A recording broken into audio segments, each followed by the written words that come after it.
Welcome everyone and Chag Sameach. We'll ask if you're able to please rise. We'll begin with Kiddush and Shehechianu. I hate that there's a page turn in the middle of this. You're going to laugh at me, laugh at myself. Okay, great. Here we go.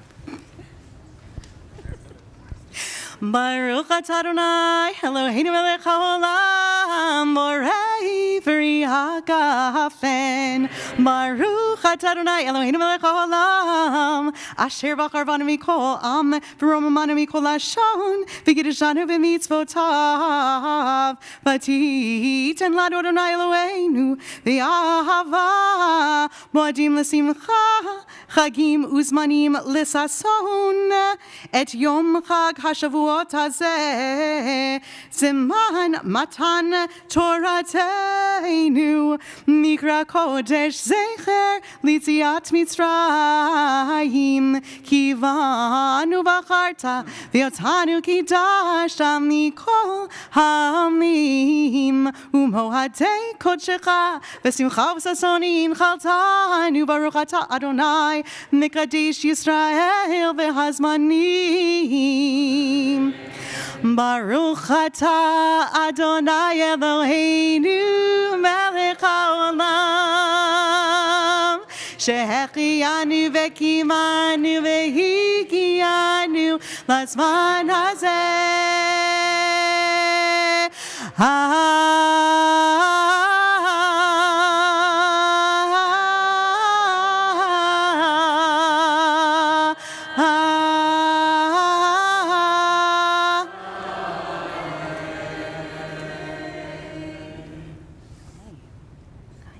Please be seated.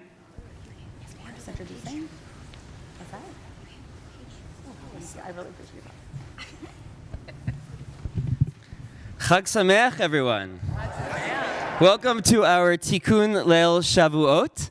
I'm so grateful to be together, these two communities. My name is Morris Panitz. I'm one of the rabbis at Ikar.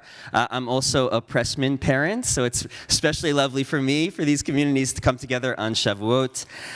This is now the third consecutive year that we've had the opportunity to come together for this particular evening of learning and inspiration and relationship building. So I want to really start by just extending my gratitude to the whole Temple Beth Am community for welcoming us into your space and for inviting us into this evening. A big thank you to Rabbi Rebecca Schatz, who I've had the privilege of working with together the last 3 years and putting together this evening. I also want to say thank you to the many other communities and co-sponsors who helped make tonight possible. At tonight's plenary, as you can see from the two folks behind me, I thought about whether or not I should read bios. No. And then decided against it, that Rabbi Sharon Brous and Rabbi Elliot Dorf in these communities probably don't need their bios read. So instead, I want to say something personal to the two of you. 12 years ago, I moved to Los Angeles to begin rabbinical school at Ziegler, and soon thereafter joined the Ikar community. And it is astounding to think how much of the Torah that I've learned in 12 years has come from the two of you, Rabbi Dorf and Rabbi Brous. To think about the very fact that the Jew I am today is in large part because of the Torah that you teach and the Torah that you live. A Torah of loving kindness, a Torah that affirms the dignity of every human being, a Torah of justice, a Torah that isn't afraid to become the Torah that we need today. And perhaps what is most astounding is that I am far from the only one in this room who could have said what I just said. That this room is filled with people whose Torah is profoundly impacted and shaped by the wisdom of these two phenomenal teachers in front of us. And so we are in for a treat, folks, a chance to learn with Rabbi Dorf and Rabbi Brous this evening. And we have a whole wonderful evening planned of learning and of sessions, and I hope you'll stay as late into the night and into the morning as possible. But we'll kick it off right now with Rabbi Brous and Rabbi Dorf. Yeah.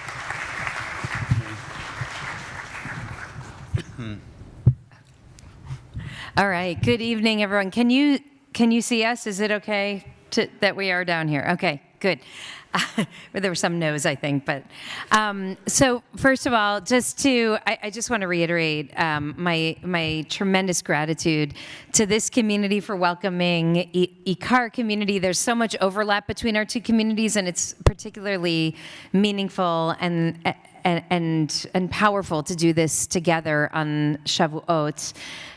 This moment when we are called to imagine our entire community standing together and receiving the revelation at Sinai. So thank you for welcoming us here with grace. And I am so humbled by the opportunity to be with my teacher, Rabbi Elliot Dorf. And I just wanted to tell you two very quick things about Rabbi Dorf. And the way that I, as I tell the story of my own rabbinate, the way that you appear. The first is when I first moved out here as a New Yorker who came to do my 1 year at Ziegler before going back to JTS, because that's the way it used to be structured. I was so nervous and excited to meet Rabbi Elliot Dorf, whose books I had read and heard a lot about. The first thing that I came to when we moved out here in the summer before starting at Ziegler was Tisha B'Av. And I remember we met each other right on La Cienega, right outside of this building, and I saw you, and I was so excited. I said, "Oh my God, Rabbi Dorf, hello." And then I immediately realized that one is not supposed to engage another with greetings on Tisha B'Av. And I thought, oh no, I'm doomed. My rabbinate is doomed. And Rabbi Dorf, without missing a beat, just smiled just like that and said, "Hello, welcome. It's so good that you're here." And I always thought about that because clearly Rabbi Dorf knew that one was not supposed to greet either on Tisha B'Av, but there was no way you weren't going to greet somebody back. And that depth of humanity is precisely what Rabbi Panitz is talking about. And years later, when I wrote my master's thesis, I was working on applying Rambam's laws of Hilchot Teshuvah, our Jewish tradition's approach to reconciliation and healing after really grave breaches in relationships, which is not unrelated to what we're talking about tonight.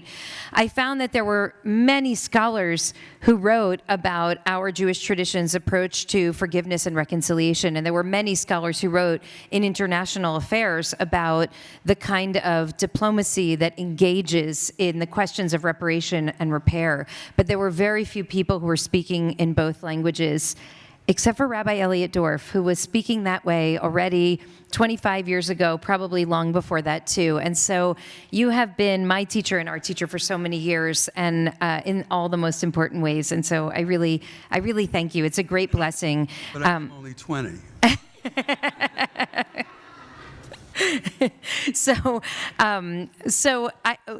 The topic that we are discussing this evening is called "In the Age of Rage, Can We See Each Other?" And thank you to Rabbi Schatz and Rabbi Panitz for inviting us into the evening to start us off in conversation. This is something that Rabbi Dorf and I has been top of mind for both of us. I think in some ways for all of us, because we are living in a time of a great shattering. It's a shattering of norms. It's a shattering of assumptions. There is pain all around us. And that pain is not only outside in the world, but also inside in our families. Almost every day, if not every week, I have a conversation with somebody who tells me that they simply can't talk to their parents anymore because they don't share the same values, or that they cannot engage in conversation with their children anymore, and they're afraid that they're losing each other because they just don't see the world the same way, and it's so painful. And it's not only happening in our families, but also happening in our democracy. In the most global sense, we're seeing a kind of extreme polarization that people are likening only in American history to the Civil War era. And so I heard a couple of weeks ago a podcast that The Daily did with a professor named Robert Pape that some of you may have heard. He's a professor at University of Chicago, and he was speaking about the rise of political violence in our time. He calls the time that we're living in right now the era of violent populism. And I want to just share very briefly what he warns about so that we can keep this as a backdrop through our conversation. He says the most important fact about political violence in America today is that tens of millions of Americans on both sides of the political spectrum see political violence as acceptable today. He says that this era started about 10 years ago, and once you have tens of millions of Americans who support political violence, this creates a kind of spiral, a descent. And it's, instead of us pulling ourselves out of this spiral, it's actually getting much worse. The data shows that in 2020, 10% of the body politic believed that political violence was the answer. And now, only 6 years later, it's double that number, which means literally 20% of the American population believes that the answer to our pain and our worries right now is to pick up arms and kill each other. So the question that we're asking in the age of rage, can we see each other, could not be more relevant, could not be more urgent. And when we look at relevant and urgent and extremely consequential questions, we look deeply into the past in order to try to find wisdom that comes from a different era, but that can root us back in core values and create for us a new shared language about how we navigate the present. So I want to start by saying literally everything is at stake right now: our families, our democracy, and the world. And now we enter into Yantif, asking what resources our Torah can offer us to help us navigate this incredibly consequential moment that we're living through. So, Rabbi Dorf. Okay, so this is Shavuot, which according to the rabbis at any rate, is the time of the giving of the Torah. And what you probably have in mind is some of the stories in the Torah itself, where God is at Sinai and he gives the Ten Commandments and all of that. But if you take a look at the first source on the sheet, I'm going to give you a moment to read it, and then I'll tell you something really interesting about it. It's the one from Shemot Rabbah. Just if you will read it. If it's okay, maybe I'll read it out loud for accessibility, and also for folks who might be with us on Zoom who don't have the sheet in front of them. Fair enough. Or do you want to read it, or do you want me to read it? Doesn't matter. Go ahead. So this is from Shemot Rabbah 5:9. Come and see how the voice would emerge to each one of Israel, each and every one in accordance with his capability. The elderly according to their capability, the young men according to theirs, the children according to their capability, the nursing babies according to their capability, the women according to their capability, and Moses too, according to his. As it is stated, Moses would speak, and God would answer him with a voice, quoting Exodus 19:19, with a voice that he could withstand. And likewise, it says, the voice of the Lord is powerful, bakoach, in Psalms.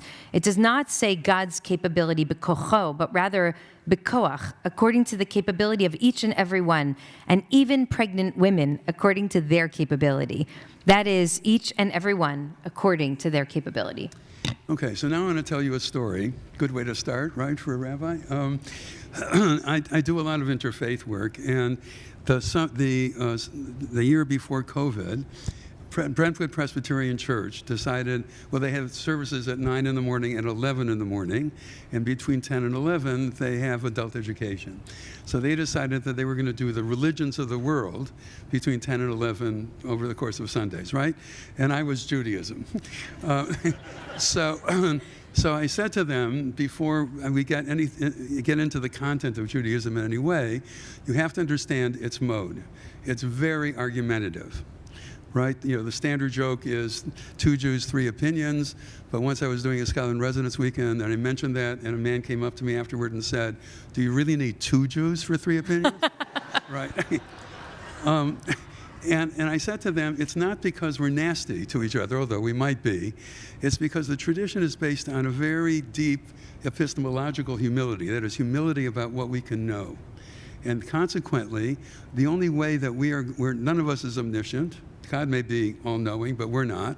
And so the only way that we can find truth or goodness or wisdom is by talking to each other and arguing with each other. And then I talked about God, Torah, and Israel. And a man came up to me afterward, late 50s, I would imagine, and he told me he was an aeronautical engineer at Northrop Grumman. And he had done that for about 25 years. And he said, now I understand something. And I said to him, what do you understand? He said, in all those years, whenever I would suggest that we do something differently, I would get slammed down, except when I had a Jewish boss.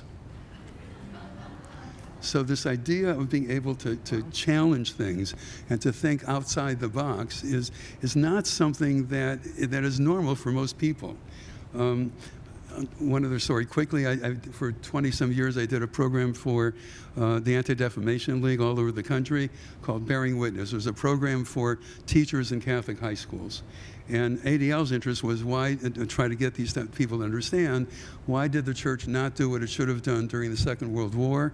And now, given Nostra Aetate, the Second Vatican document on the Jews, that completely revolutionized the Catholic-Jewish relations.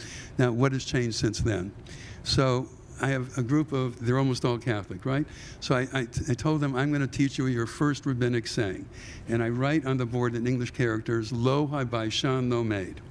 And I say to them, repeat after me, and they 3 times, Lo habaishan lame. So I say to them, you're very trusting, because you have no idea what you just said, okay?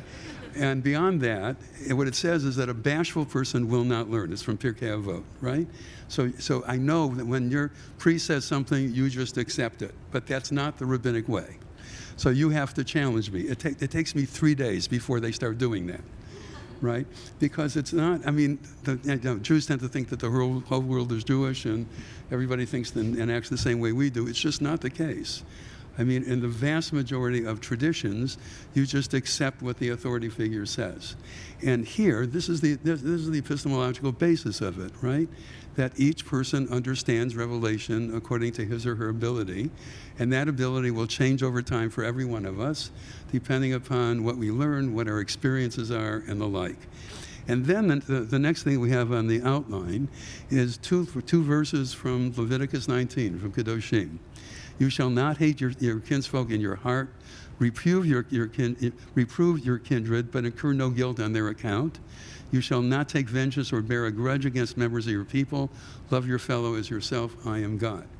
What's being said here is that the ability to interact with people, even criticizing people if it's done right, can be the basis for none other than love. Mm-hmm. Right? And you shouldn't keep it in your heart. No vengeance, and not even not even bearing a grudge. If you really want to be able to interact with people, you have to be able to talk to them about what really matters. Now, it has to be done with respect, and it has to be done with listening, because you can't start out by saying, I know it all, and you just have to trust me. Right? But it is the case that what the Torah itself is saying is that the way to fruitful and even loving communities and families is if people are willing to really understand have epistemological humility. That is, understand that whatever it is you think is right, or whatever you think is true, right, you may have very good reason for it, and you should by all means express that. But you should also be able to listen to other people. I told you I do a lot of interfaith work. I've also done a lot of things I've been on 3 federal government commissions and 1 state government commission. And let me just tell you, there are smart and moral people in the world who are not Jewish. Okay? Now, once you start with that, then what you need to do is to sort of open up your ears and listen to what people have to say. Again, you may not agree with them in the end, right? And then you have to explain why. But you have to start out with the presumption that other people are smart and moral. And then you have to ask yourself, well, what are they saying, and why do I believe it, or why do I not believe it? Mm-hmm. And why do they believe it? right? That's the only kind of interactions that we can have that will not lead to what Rabbi Braus was just talking about, namely to complete violence. Rabbi Braus actually put together the rest of these texts, in which what we're going to be doing is talking about what happens in rabbinic texts about this, about arguing with each other. Some of them, as you will see, some of the texts refer to really nice relationships, and some of them not so. The rabbis were human beings after all, and sometimes they really knew how to get along with each other, and sometimes not. And it seems to me, to both of us, that we should learn from both of them, right? So do you want to take the next? Go ahead. Yeah, now I want to go back to text 1 for a moment. And also, it's our hope that at the end of our conversation, we'll be able to engage in discourse with all of you. And so we'll have a little time for Q&A at the end. So please think about what's on your mind as we're going through this. But one of the reasons I love the text at the top from Shmot Rabbah so much is because it really speaks to the fact that Revelation is incomplete without all of these variety of perspectives. And so thinking about the way that we self-isolate in these ever-narrowing ideological bubbles, what we're losing when we don't engage each other. And the whole model of multi-faith work is so important, I think, for precisely this reason, but not only between faiths, also within our own communities. And the slivers are getting tighter and tighter, and how important it is to recognize that if you don't have a pregnant woman and an elderly person and and someone with this life experience and someone with this life experience, then we are denying the full breadth of what Torah can offer us. And so how that is a testament to how essential it is to have all of our voices and interpretations in the conversation. Okay, so what I'd like to do for a couple of minutes now is share with you an arc of a rabbinic narrative that I'm going to credit to my friend and colleague Rabbi Daniel Roth, who is the brother of our beloved community member Hannah Roth, who might be in the room right now. Hi, Hannah. So Rabbi Daniel Roth is a brilliant rabbi and teacher in Jerusalem, and he spent many, many years really investigating and uncovering, I would say, some extraordinary texts in order to make a particular argument that we're going to share with you tonight. And so I share, you'll know some of these texts, and some of them you probably haven't heard before unless you're a student of Rabbi Daniel Roth's. But I want to lift up the way that he teaches these texts, because for us, it seems that there's a very powerful warning that's coming from our tradition that we would do well to hear in this moment. So looking at text 3, which comes from Eruvin 13b, Ravi Abba said that Shmuel said, this text may be familiar to many of you, for 3 years, Beit Shammai and Beit Hillel argued over a particular matter. We don't know what the particular matter was that they argued about, but one group, one of the schools of thought said Halacha kamotenu, that the law is the way that we hold, and the other one said halacha kamotenu, no, the law is the way that we hold. And then, of course, I say of course as if this is just a pedestrian turn of events, Yatzabat Kol, the voice of God comes down from the heavens and says, Elu ve'elu divrei Elohim chayim hen, that actually both this school of thought and this school of thought's perspective, they're both the words of the living God, v'halacha kaveit Hillel. But the law will be determined according to the teaching of one school of thought, not the other, to the teaching of the school of thought of Hillel. And I mean, the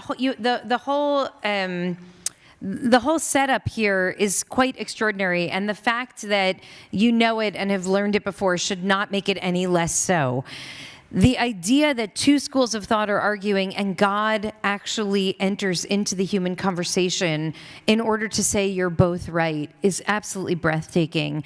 And And then the determination that even though both are right, that one of them will be the way that the human community will follow is quite remarkable. And of course, the rabbis of the Gemara then ask, well, if they're both the words of the living God, so then why does the law follow according to Hillel and not Shammai? How could God possibly determine that one is more right than the other?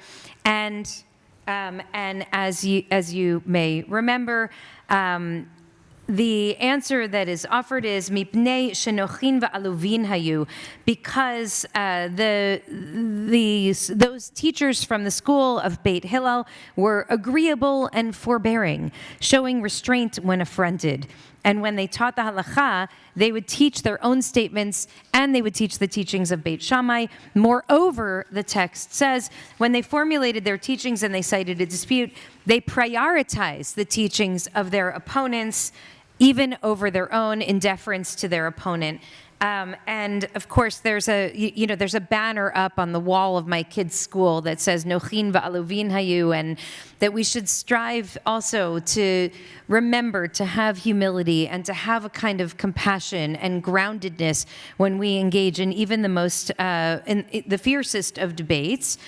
And I want to just invite us to think about what it would mean to take that seriously now as a charge, given the heat in our current political climates, or even the heat at your Shabbos dinner table, what it would mean. And this is, by the way, one of the reasons that we fell in love with Shalhevet, frankly, and sent our kids there for school, because the practice at Shalhevet was that every single week, the entire student body, students and faculty and staff, would stop what they were doing and go into the gym, and they would engage in difficult discourse about hard topics. And the principle was nochin va'aluvin hayu. And so what would happen is someone would share a perspective, and then another, like, should humans be cloned? And another student would stand up and say, I know that Yoni suggested that humans should not be cloned because of X, Y, and Z, and I believe differently. I believe this. And I was so struck about 10 years ago when we started looking for high schools. My kid just graduated college yesterday, our oldest, that there was an environment in the world that was still trying to teach this principle in a living and active way. Well, my granddaughter is getting married this summer. So, even better. I am old. But the other piece of this is, I have a PhD in philosophy, and this kind of a text, I think, would make philosophers crawl the wall, right? Because what it's saying is that what really matters is not just the argument. What matters is the moral characters of the people who are advancing the argument.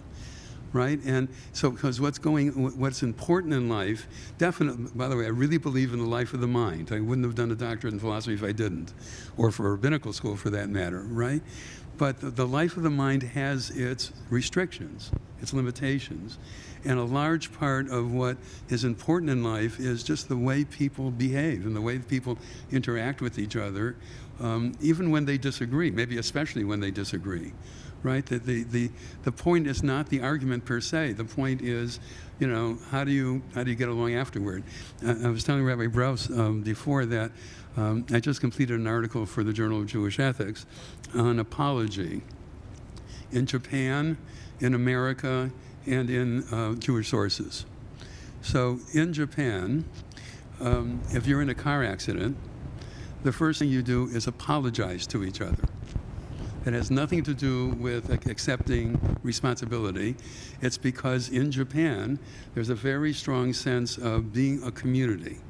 And if there was some mishap, like a car accident, the first thing to be worried about is the tear in the communal fabric that this might have caused.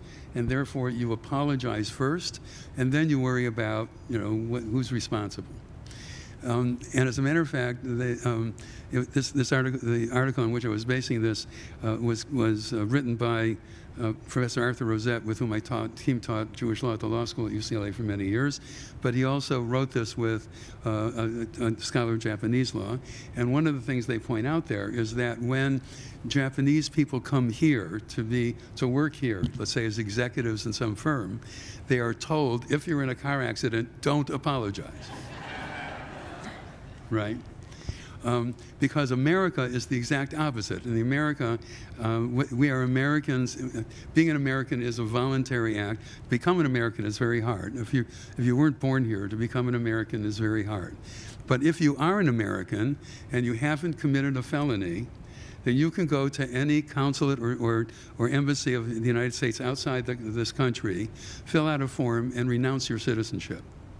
And in fact, a number of Americans do this every year, primarily for tax reasons, okay? But that's because being an American is a completely voluntary association. Judaism is in between the Japanese and the Americans on this, right? On the one hand, it's a very communitarian society. So if you were born Jewish or you are reborn Jewish through the rites of conversion, then you are Jewish for the rest of your life, no matter what you do.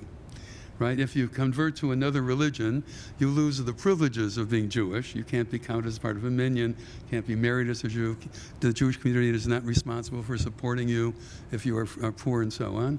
But you still have all the obligations of the Jewish tradition, because Yisrael, Avo Pi Shechata Yisraelu. A Jew, even if he has sinned or she has sinned, is still a Jew.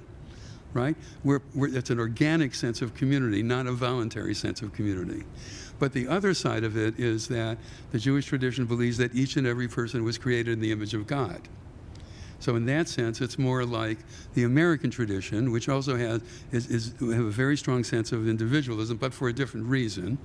In America, we hold these truths to be created, to be self-evident, that we were created by our Creator with certain inalienable rights, and that among these are life, liberty, and the pursuit of happiness. So I am an individual with rights as an American.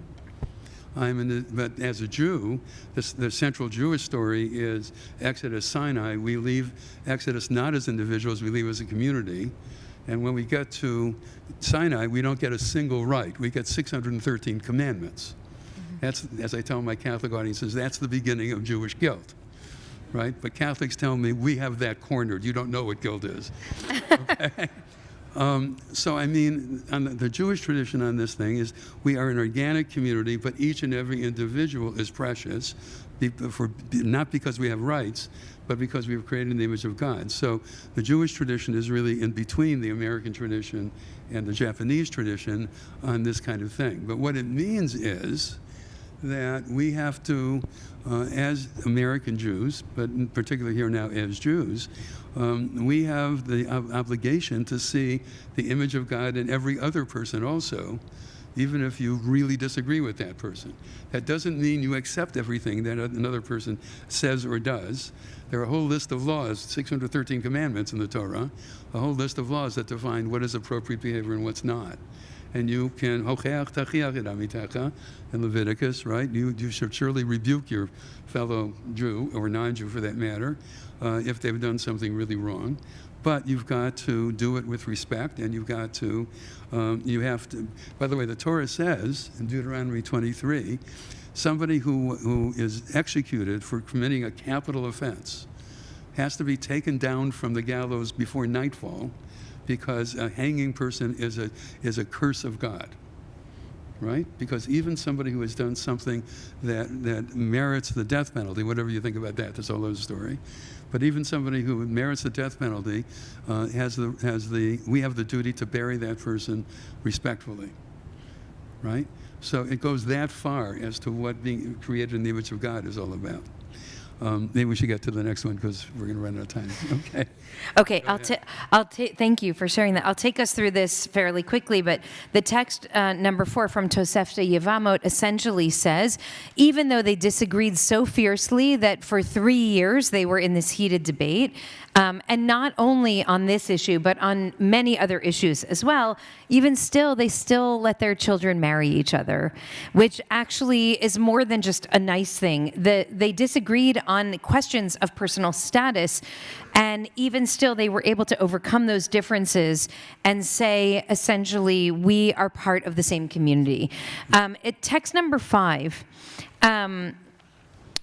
asks the question of how it was that two individuals, Hillel and Shammai, and then their entire schools of thought, Beit Hillel and Beit Shammai, how it was that they were able to overcome their differences and stay connected to each other, not just as community, but even really as family. Because of the intermarriage of their children. And so I want to share this with you, look at this text from Tosefta Sota number 5, because I think this is absolutely critical for us today, because they say perhaps it'll rise in your mind that since Beit Shammai says something's impure and Beit Hillel says it's pure, if one is prohibiting and one is permitting, why should I study Torah at all? If everything is an acceptable answer, if revelation really is different to every person in the way they heard it, then what really was revelation? Maybe there's no actual answer to Torah. And the answer that they say is that actually God created all of it, all of that diversity of views and opinions. And look at the end of the passage from Tosefta. So what are we to do? To make for your heart chambers within chambers, and bring into your heart the words of Shammai and the words of Hillel, the words of those who say impure and the words of those who say pure.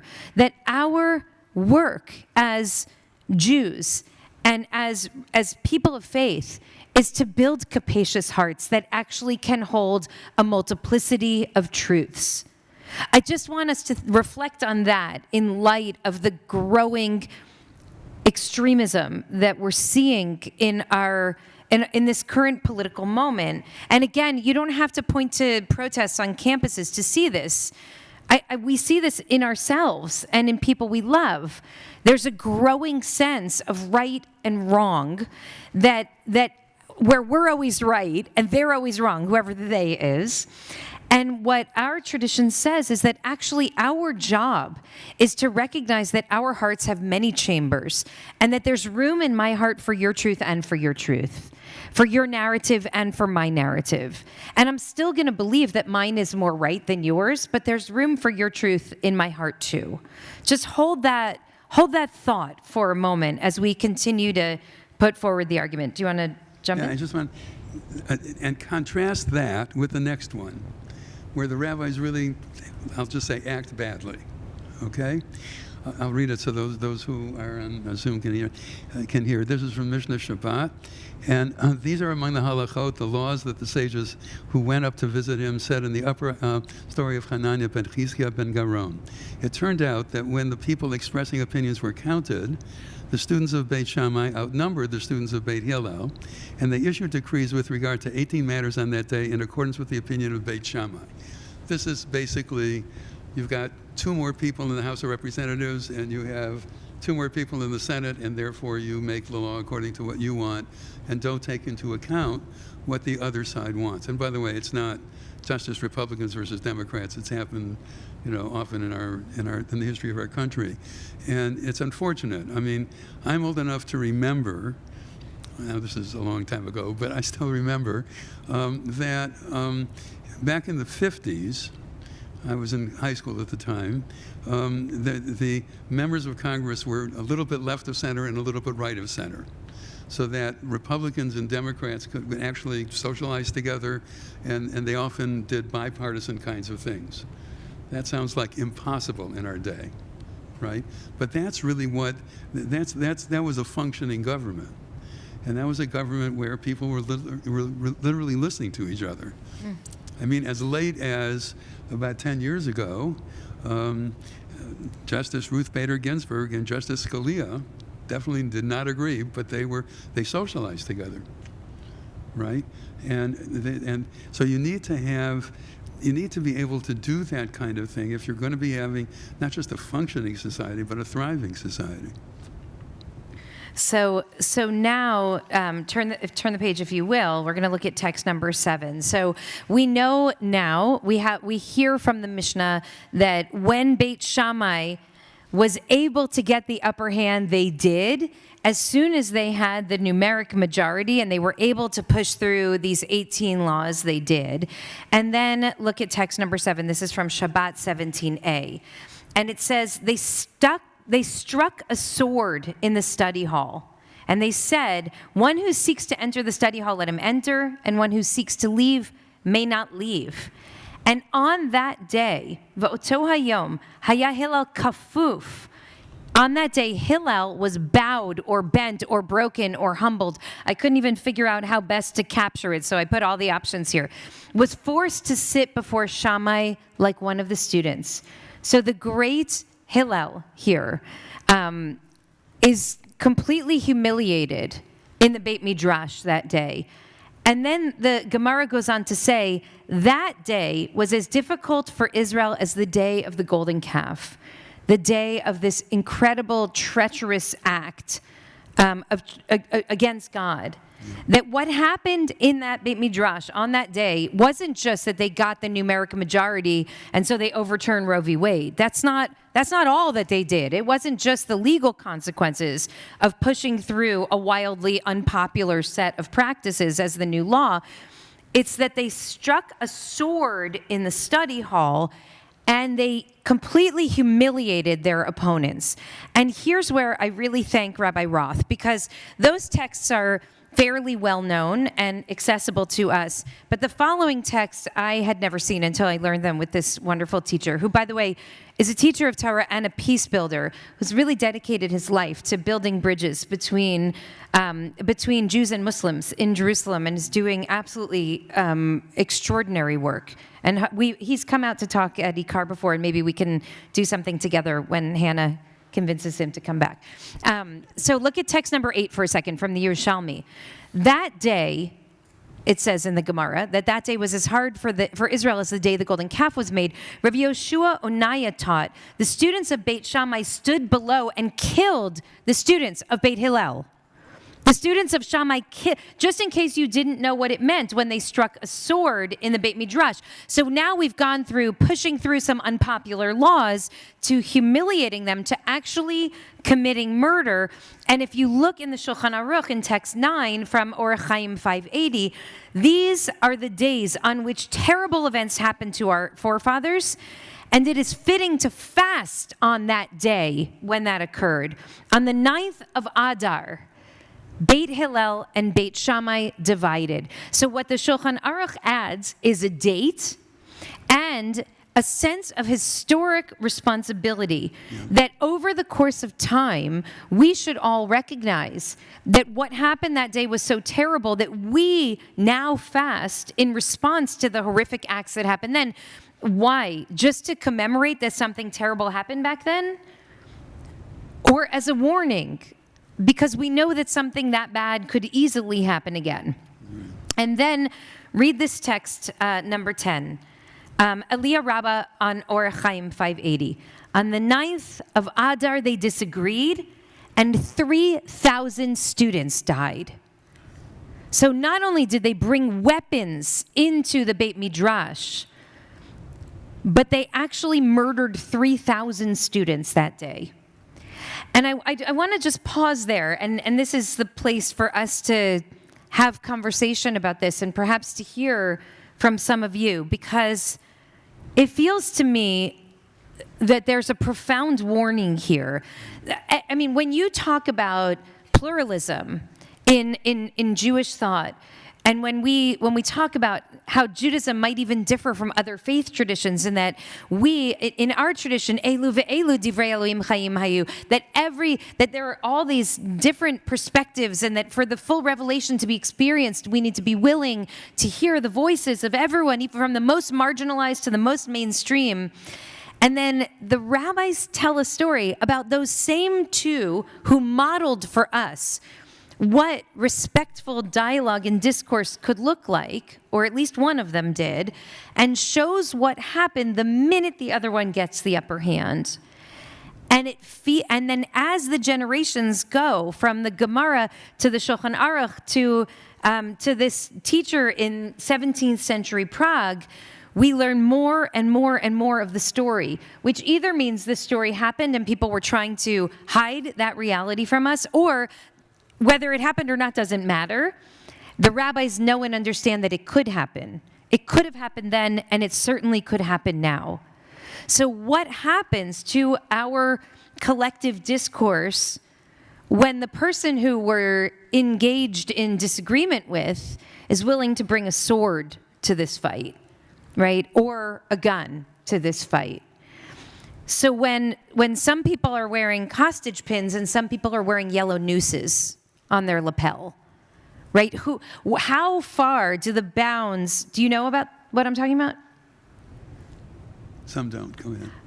In the Knesset over the past 6 months, several members of the Knesset, led by Itamar Ben-Gvir, started wearing not a yellow hostage ribbon, but a golden noose to symbolize their desire to pass the law in the Knesset that Palestinians who were convicted of attacks against Jews in the West Bank would be executed within 60 days of that conviction with no chance for appeal and no legal representation.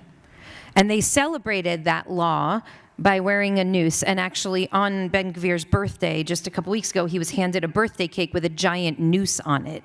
So the reason I raise this is because when you are in a discourse, when you're in a tent with somebody who celebrates violence, somebody who's willing to bring a sword into the Beit Midrash like Shammai, do the same laws apply? Do we still respond, Nochim va'aluvin hayu?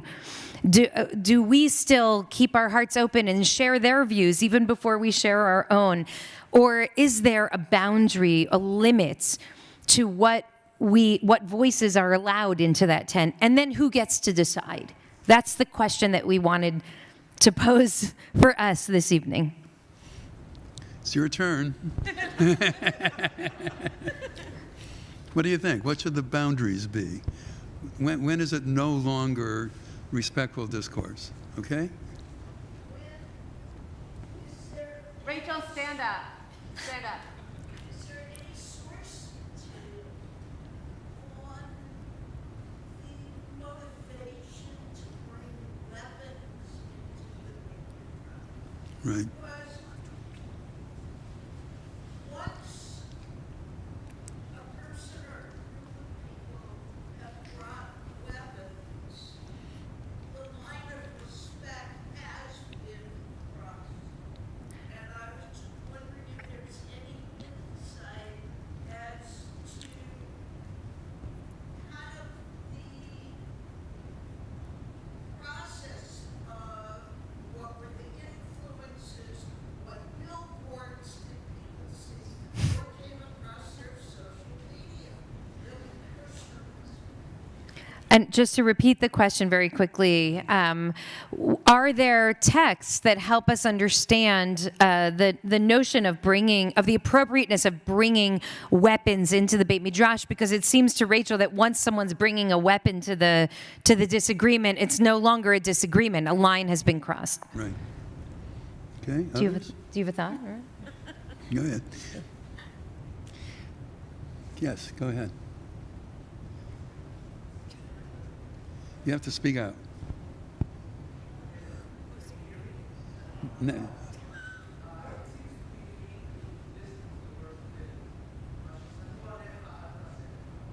Okay.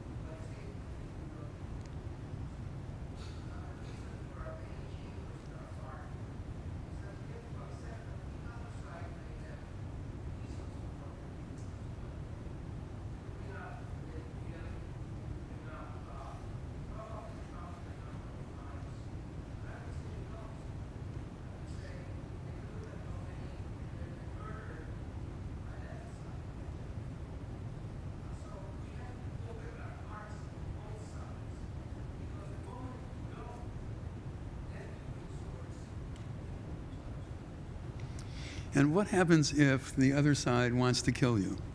What happens if the other sides are Nazis? Right? I mean, that's what I'm asking about in terms of limits of this. Right? I'm really am for really respectful discourse. But only for people who are going to allow me to live, despite my religion, despite my views and all of that, right? But if I'm really talking about somebody who wants to get rid of all the Jews, right? Then at what point is that certainly, it seems to me, is a limit. I'm just going to repeat your comment over here just to make sure that everybody heard, especially folks from home. And so I hope I'll get all of this right. But you're suggesting that we really need to follow the wisdom of Hillel, which is what is hateful to you, don't do to someone else. And the threat of this kind of violence in the Beit Midrash, as a metaphor, the threat of violence doesn't only come from the far right, but it also comes from the far left. And you're absolutely right about this. And Pape, who I cited earlier, really speaks to that about as part of what makes this moment different, is that there really are 10% of Americans, for example, on the far right, and 10% of Americans on the far left who both advocate for violence, and that part of the danger of this moment is the confluence or the intersection of those two violent extremes. So thank you for your comment.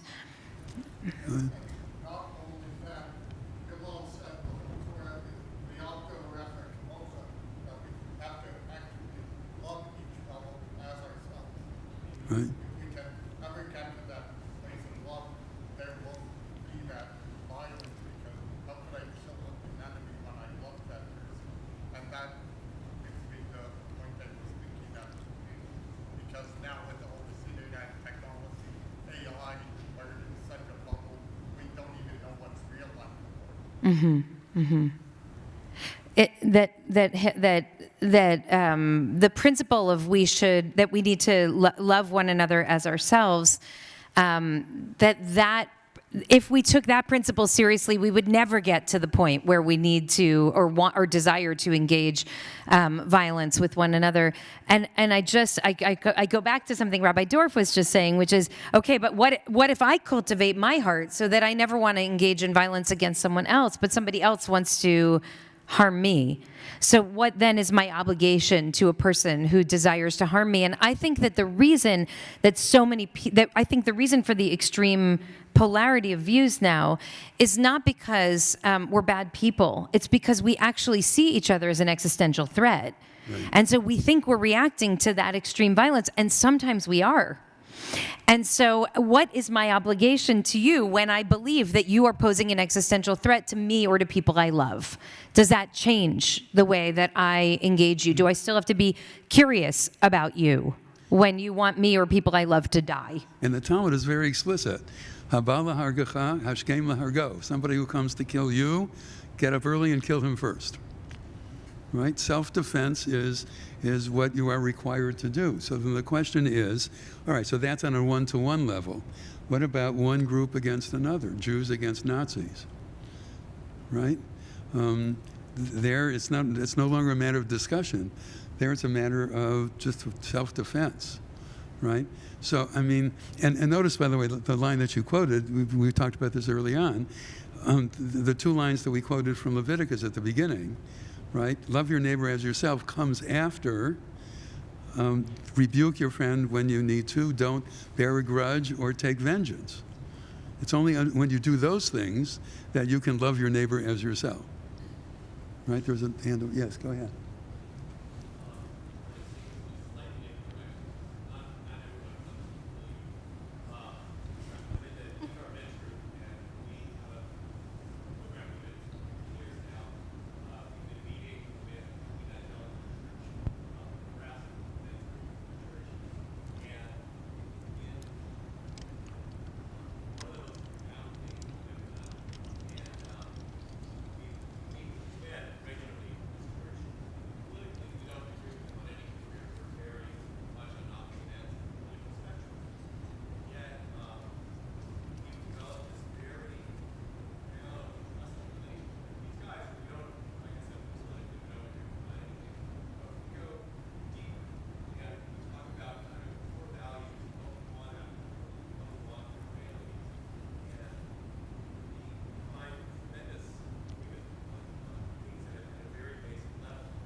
Absolutely right. I mean, I've been part of the priest-rabbi dialogue since it began in 1973, co-chaired it a number of times. I'm on the board of the Academy of Jewish, Christian, and Islamic Studies. I've got to tell you this story. I was once asked to talk to a group of evangelical leaders about embryonic stem cell research, okay, at Fuller Theological Seminary. And during one of the breaks, I said to this man who, head of a biotech company, I mean, really smart, okay? I said to him, the best thing you guys have going for you is a 1-hour service. How bad can it be, right? And he said to me, trust me, it can be really bad. That's called learning from each other. Right. I'm just going to repeat Joel's comment very quickly, just for folks who couldn't hear. Joel is part of the men's group at ICAR, where they have done this extraordinary work with a men's group from a church in Nebraska. Over the course of the last several years, they've been meeting with each other, and they have great political differences, but they're able to build a deep relationship rooted in some shared values and something deeper than politics. And I'm going to come back to that when we close, Joel. So thank you both for your incredible work and also for sharing that tonight. Are we supposed to stop? We have about 10 more. We have 15 minutes. Okay, so we can take a few more. Do you want to keep Fine, going? sure, by all means. Okay, I don't know who's first. I think Larry, you were first. I want to take us back to the text, which are dealing with relationships between Jews. Right. I think we are right now on the cusp of a dramatic moment in the Jewish community, at least the American Jewish community. We're at a point where we have divisions. We don't tolerate division. And we disqualify, we discredit the people who have views other than our own. We're not bringing weapons of violence to this fight. We're bringing words to this fight. We're calling each other scumbags. We're attacking institutions because they don't, and individuals, because they don't believe as we believe. I think it's when you started reading these sources, this is something that actually happened to me today with friends of mine. It really hit me. Yeah. And it seems to me the responsibility, not for political large in the world, but our relationship with others. We need to make it clear that we don't think people don't belong in our community as Jews because they don't agree with us. Yeah, actually, in a book I wrote a long time ago called To Do the Right and the Good, there's a chapter there on 3 different grounds for pluralism. One of them is theological, namely that in the Jewish tradition, God is it knows all of our ruchot, all of our traits, our understandings, right? And God wants each one of them to be different. Right? Then there's the epistemological humility that I've been talking about tonight. The fact that on a philosophical level, none of us is omniscient. God may be all-knowing, but none of us is. And we have to have a certain amount of epistemological humility to recognize that. And then the third thing is historically. Every single one of the Abrahamic religions is not what its original text was when those were written. Every one of the 3 Abrahamic religions is based upon a basic text, the Torah for us, the New Testament for the Christians, together with our Bible, and the Quran for Muslims. But then each one of them has a tradition that developed over time based upon how those texts were interpreted and what the people who are committed to those texts turned out to do. The relationship between din and minhag in the Jewish tradition, between law and custom, right? Or the agadic part of our tradition as well as the halachic part of our tradition.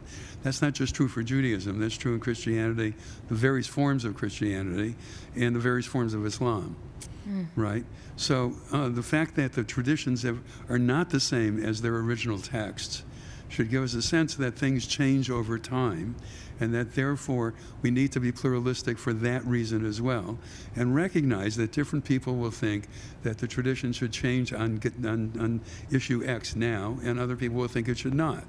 That's within our own tradition, right? And so those kinds of, those I think are really strong bases for the requirement of pluralism, and for that pluralism means what we've been talking about.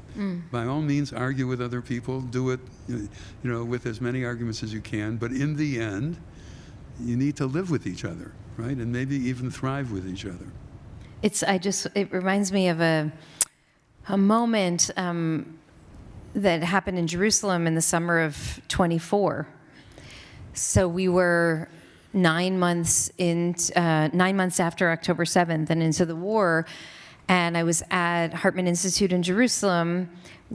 I'm part of the RLI, which is a small cohort of rabbis that goes every summer for 4 years. And then there's a much larger cohort of rabbis that comes, you can come once or you can come for 20 or 30 years. And so there were about 250 rabbis in the room, and a scholar got up to give a talk about what was going on in the Jewish family. And he said, if you are anti-Zionist, you are no longer a part of this Jewish family. And there was a gasp in the room, and my immediate thought was, you just told about 150 rabbis that their kids are no longer Jews or part of the Jewish family. Like, what is the point of drawing a line like that people are inside or outside of our Jewish family, instead of, as you're suggesting and as Joel is suggesting through the work that you're doing with the men's group, and as Rabbi Dorf has been preaching and writing about for decades, what would it mean for that scholar to say to one of those kids of his colleagues, tell me about your heart? What are you seeing that I'm not seeing? Because we see the world in really different ways right now, and what you're saying scares me, but you're clearly seeing things from a different vantage point than I am. So what can I learn? I mean, if we see each other like family or even like fellow human beings, then we develop a different kind of curiosity toward their perspective. I came across something that Mark Twain wrote a long time ago. You should love your country always, its government only if it deserves it. Right? I think that's true both as an American and for Israel. Yes. Please. Can you repeat your question? We're not hearing you. I'm sorry.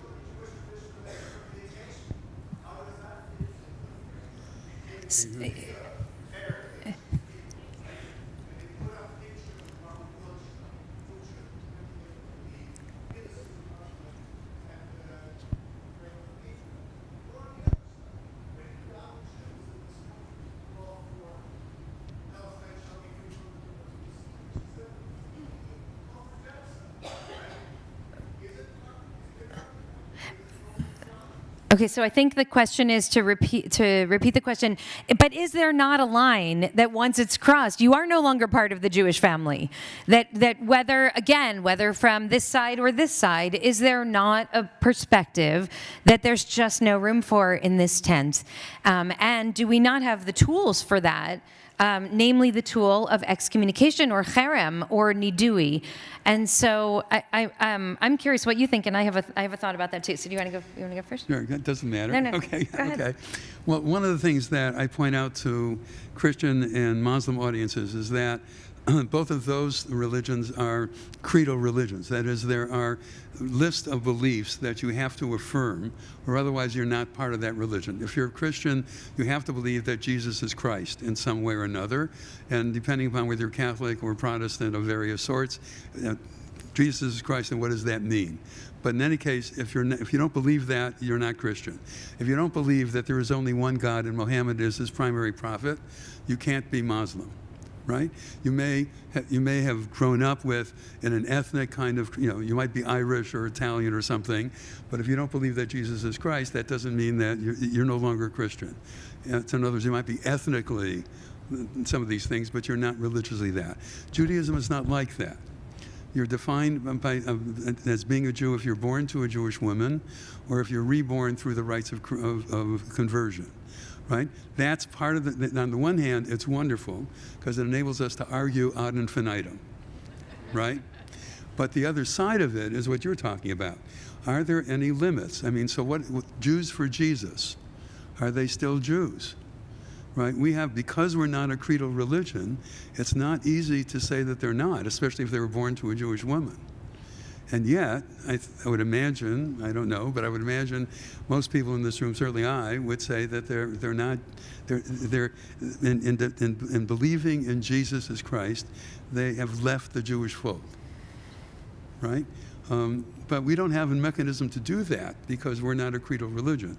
Now, I must say that on the other side of it, if you are a creedal religion, then you get all kinds of hypocrisy, trials, and all of, I mean, not hypocrisy, what's it called? Where you are no longer part of the religion. You have these, and we don't have that. But it's really hard for us to create these limits because we have never defined ourselves in terms of a creed, an official list of beliefs. That doesn't mean that we don't have beliefs. We certainly do have beliefs. And when I talked to Brentwood Presbyterian Church, in an hour I did God, Torah, and Israel as quickly as I could. What does God mean? And what are the variety of views of God? What are the variety of views of the people Israel and the land of Israel and Torah, written Torah, oral Torah, all of that, right? As a matter of fact, there's a wonderful book by Louis Jacobs called Principles of Jewish Belief. Rabbi Louis Jacobs was the founder of the Masorti movement in England. And he was about to become the chief rabbi of England, of the United Kingdom. But then he wrote a book called We Have Reason to Believe. This is the 1950s. And he accepted the documentary hypothesis about how the Torah came to be. Now he was persona non grata in the Orthodox world, and he created the first conservative Masorti synagogue in England. He was also a real scholar, and he wrote this book, Principles of Jewish Belief, and all he did in that book was take Maimonides' 13 principles of Jewish belief, and he showed, he simply listed all of the ways in which each one of them was understood after Maimonides. So for things like Adonai Echad, the Lord is one, 32 different understandings of what those two words mean. We're Jewish, after all, right? Right? So, I mean, that's part, again, that's not standard operating procedure in any other religion that I know of. But that's those are the pluses and the minuses of not being a creedal religion. Unfortunately, we're gonna have to close. So I'm gonna also try to answer that question very quickly, and then we'll wrap. Because I think we can all imagine, and I am certain that people in this room would have different people who we think are outside the bounds of acceptable ideology and behavior. But I think probably everybody here would agree that there is somebody who's outside the bounds. And so who gets to decide? Right? And what are we to do? And here I want to go back to, I think it's Larry and also Joel, because I think that you're both right, that actually it's important for us to think about bringing the sword into the Beit Midrash, especially in a time of, what does he call it? Populist violence, the era of violent populism. It's important for us to be wary of the kind of violence that can flow from this ideological extremism. And also, most of what's paining us is not actually the violence. It's actually the heartache that comes from seeing people on the other side of history, especially people that you care about. Seeing a post from somebody, on Instagram who you thought really cared about you and you cared about, and then you think, oh, they don't see my humanity at all, right? I think most of it is not actually about the sword or even the gun. Most of it is about our broken hearts. And so what I want to suggest, and I will suggest this by way of sharing some wisdom from a professor named John Powell, who I recently had the honor of being in a public talk with in San Francisco. He's a professor at Berkeley Law, who wrote a new book called Belonging Without Othering. And he writes that the key to belonging is embracing our capacity to imagine each other. And so can we imagine the other person? Instead, the person we want to write out of our story. I'm not talking about somebody who's threatening your life, because that person should not be allowed in this room if they come in with a weapon, right? I'm talking about somebody whose ideas threaten your sense of what is right and wrong. Can we imagine the other? And what he argues is that our world is increasingly polarized, and yet none of us wants to live in a polarized world. And so what we have to do is we have to become, he calls them bridging ambassadors, to the new story that we want to tell about the world. That we have to become bridging ambassadors, every one of us, like not waiting for, some Democratic senator to reach across the aisle to some Republican senator and, like Scalia and RBG and say, I like opera, you like opera. Let's go out. But for us to become bridging ambassadors, because the way that the transformation will happen in this culture, and here I just want to cite the work of Brian Levy, who's a member of ICAR, who might also be in this room right now, who writes brilliantly about South Africa and the ways that society came back from the brink of utter dehumanization is because people started to imagine one another and started to engage in conversations, not with only the people who saw the world exactly the same way, but also people who dafka didn't. And I'm sure that there are a few of you who are certain that you don't see the world the way I do right now. And I'd love to talk to you over watermelon and decaf later tonight. And because this is the only way that we can bring about the kind of culture shift that needs to happen for us to actually transform our society from being at the brink of self-destruction into one that can be on a path toward healing. And if you look at the last text that comes from Rabbi Roth, from Hilchot Gedolot, from the laws of Tisha B'Av, to end where we started. Okay, and then you can end wherever you want. But this text shares. This is from 9th century from Bavel. That in the future, the Holy One will turn these very days, the 9th of Adar, into days of rejoicing and happiness.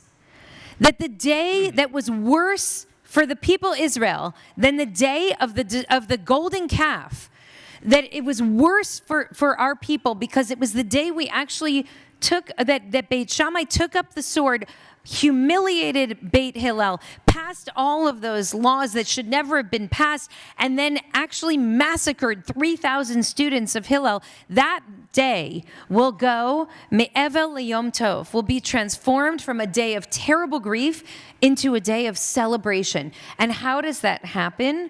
When we're able to see the mistakes of the past and ensure that we are living every day in counter-testimony to the culture that led to that kind of violence. So instead of scorning the other for being so extreme and so polarizing, actually becoming the bridging ambassador to the world that we want to live in, engaging each other the way we want the world to engage us. And along those lines, Hine matovu manayim, shaverachim gam yachad. Hine matovu manayim, shaverachim gam yachad. Hine matov, shaverachim gam yachad. Hine matov, shaverachim gam yachad. Thank you guys for being with us tonight. Thank you. I just thought we might have. You can stay. See, that's okay. I just want to say that there is something really powerful about planning a Tikkun Leil Shavuot and having the topic of Shavuot be Torah. And so I hope that what you have taken from this is that we are going to spend the entire night together. Hopefully you'll be here until the end. Rabbi Panis and I are doing a Q&A at 4 a.m., so you should come. We are hopeful that you will take the principles that Rabbis Braus and Dorf have put out for us and we'll go to different sessions and we'll listen and we'll share and we'll be open to hearing Torah from others, both in the teachers that are in front of you, but also in the teachers who are sitting next to you, and that we can all experience revelation of Torah around this holiday of Shavuot, exactly as this session started, which is in the way that we need to hear and we need to have Torah revealed to us this year. So whatever you need to learn tonight, whatever you need to hear tonight, whether that is easy and comfortable or challenging and difficult, we hope that you go to those sessions to be able to receive Torah tonight that will keep you going until the Torah of next year at our Tikkun Leil Shavuot. And thank you to these incredible teachers for putting Torah in our hearts and our minds to begin the evening. Just a few logistical pieces before you start moving.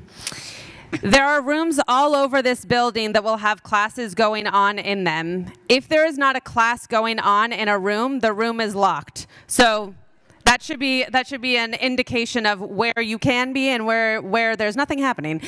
So there will be 5 sessions in this first slot. One of the things that is really important to us throughout the evening is that not every session will just be you sitting and listening, but there are panels, there is movement, there is creativity happening throughout every hour, every 50 minutes of this evening. So if you are on this floor, the rooms that will have classes in them are Adelson Hall, which is next door, this room here, the Gansberg Sanctuary, and Pilch Hall. And then downstairs will be the other sessions. Starting at 10:30, there will be snacks and both caffeinated and decaf coffee. Downstairs all night long. At 12:30, we'll pause for an ice cream, let's call it social, for people to enjoy a heightened snack, and then we'll continue on. Every session will end on the 20, so 9:30 to 10:20, 10:30 to 11:20, etc. Pick up a schedule of events on your way out and have a wonderful evening learning Torah. Chag Sameach. Sameach.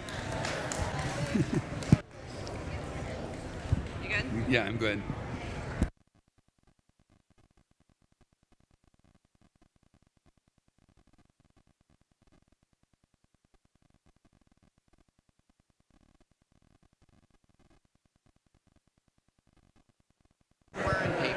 Sorry, is what? Yeah, that's what I just mentioned. It's at the front. Yeah, sure.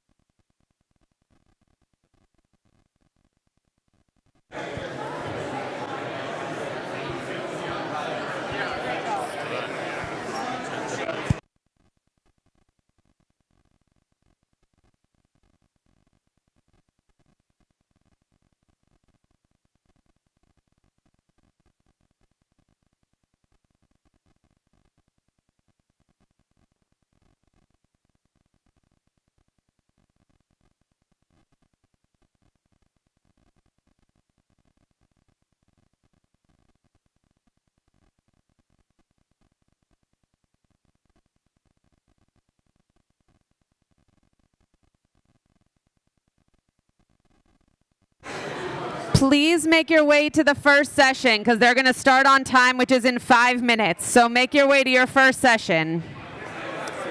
I heard you. I don't know. I know. The funny thing is that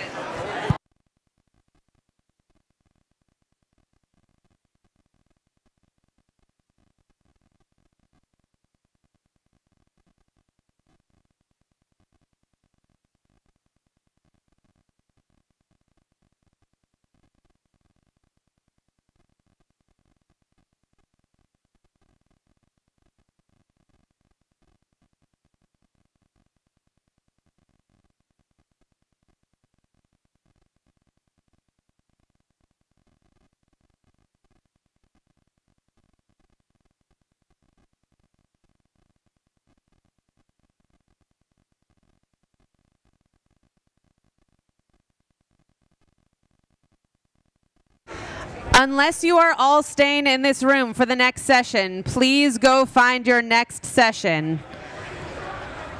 I either sit for the first session in here or leave lovingly.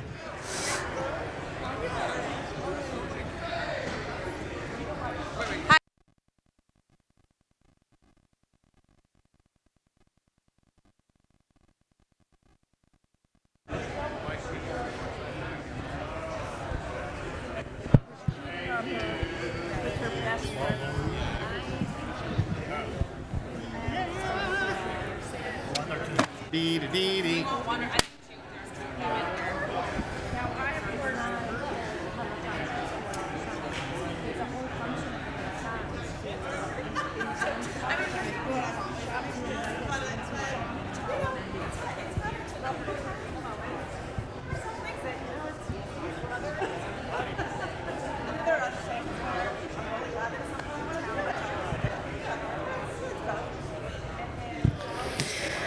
Okay, 3 minutes till your next session. Stay in the sanctuary or go to your next spot.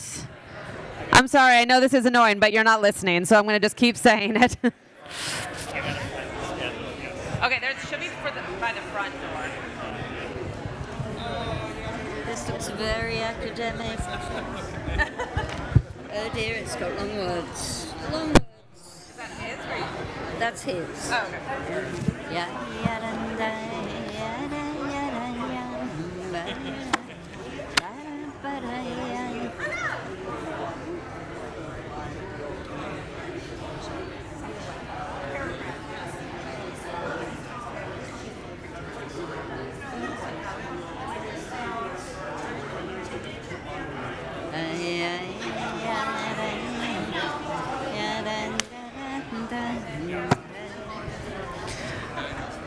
All right.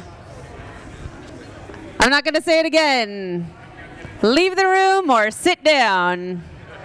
Leave the room or sit down.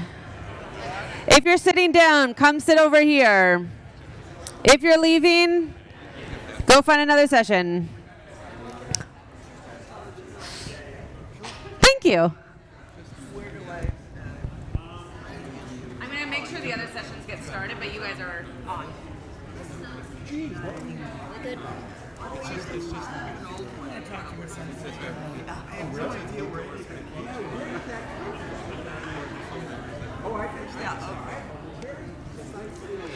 Hi everyone, if you're staying in this room for this session, please get close. Please don't lurk in the back. The front row is a good place. Thank you. And maybe even in this section over here so that we don't have to go around like garden hoses. Go ahead. Thank you.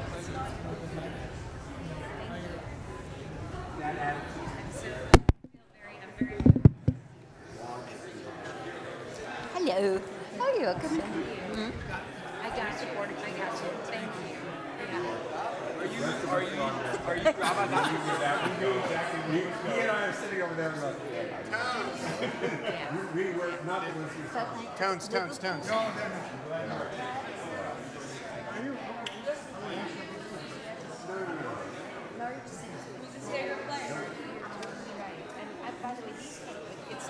It's important. I bet I know. Because most of it is not about what you're actually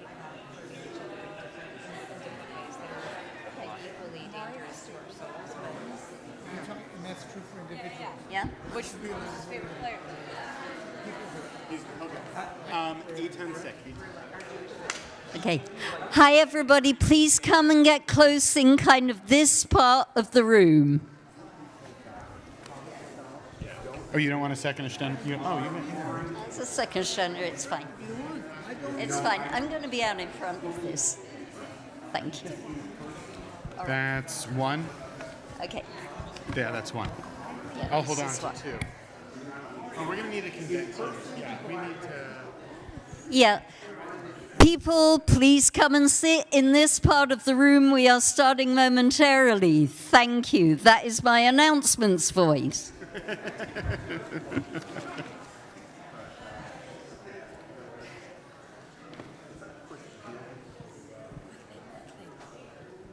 Yeah.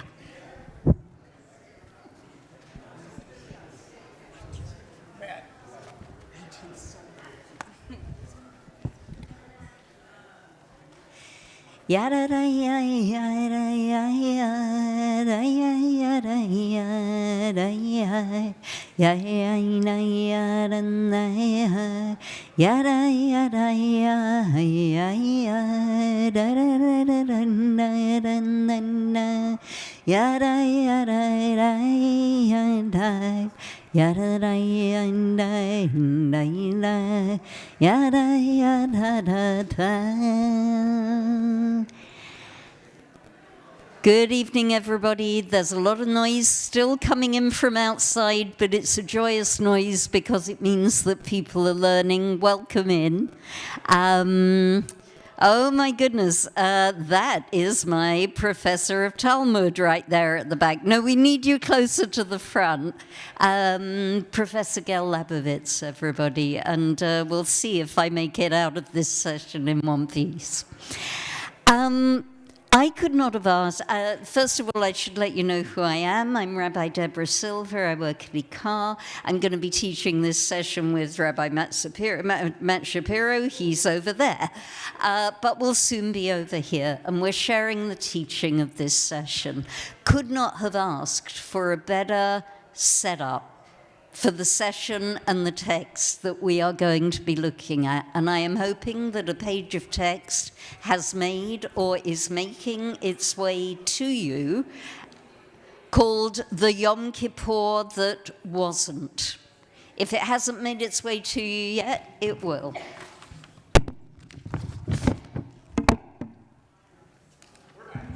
Thank you. Great. Okay. The text is on its way to you. While the text is arriving, I always like to begin a learning session with the bracha for study. There are some of us who say this every day early on in the morning, but in case we didn't say it today, it is a lovely bracha. It is the same as any bracha for a mitzvah, so like your bracha for Shabbat candles. The last three words of the bracha are different. They are la'asok b'divrei Torah. And I learned from Rabbi Dorf, who was sitting there just now, that that word la'asok means to get engaged in or involved in matters of Torah, not words, matters of Torah, which of course is the whole point of tonight. It's a biggish room, so I'm not going to do this individually, but I will ask as you say the bracha, and we'll say it together, to think of whether there is anybody or anything to which you want to dedicate your learning. You can dedicate your learning to a person or to a principle, for a happy reason or a sad reason, whatever is in your heart. I believe, and I believe absolutely, that to learn together puts wisdom out into the world, and the world needs wisdom. So just take a moment and a breath to focus on where you're going to direct the energy of your learning this evening, and then we will learn.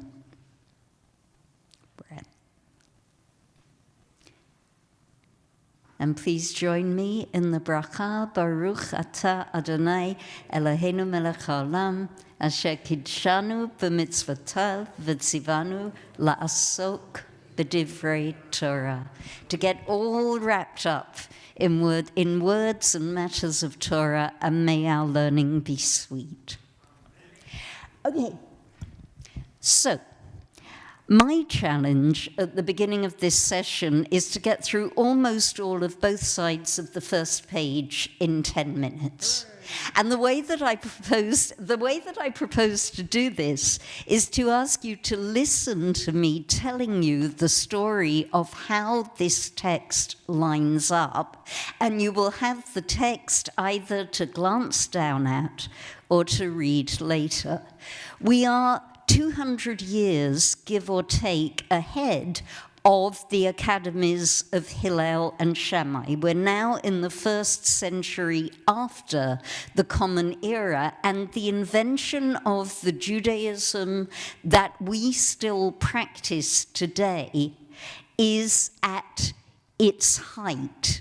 as the rabbis continue to engage with who are we and what are we going to be now that we do not have a land, we do not have a temple, how are we going to hold it together?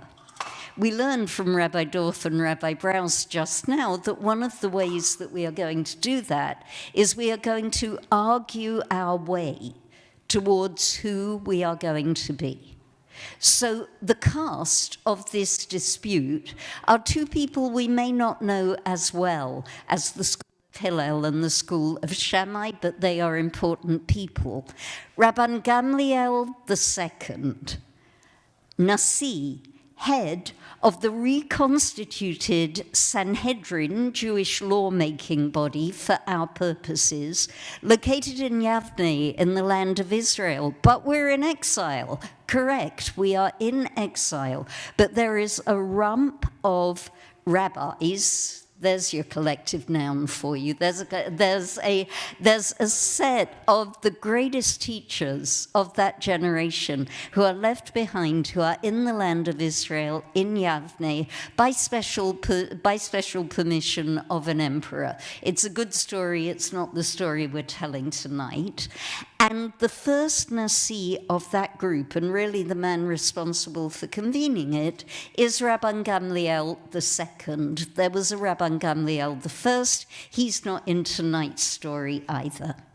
This man, Rabban Gamliel, is a direct descendant of Hillel. He is the successor of Rabbi Yochanan ben Zakkai, who was responsible for keeping that community at Yavne in the first place.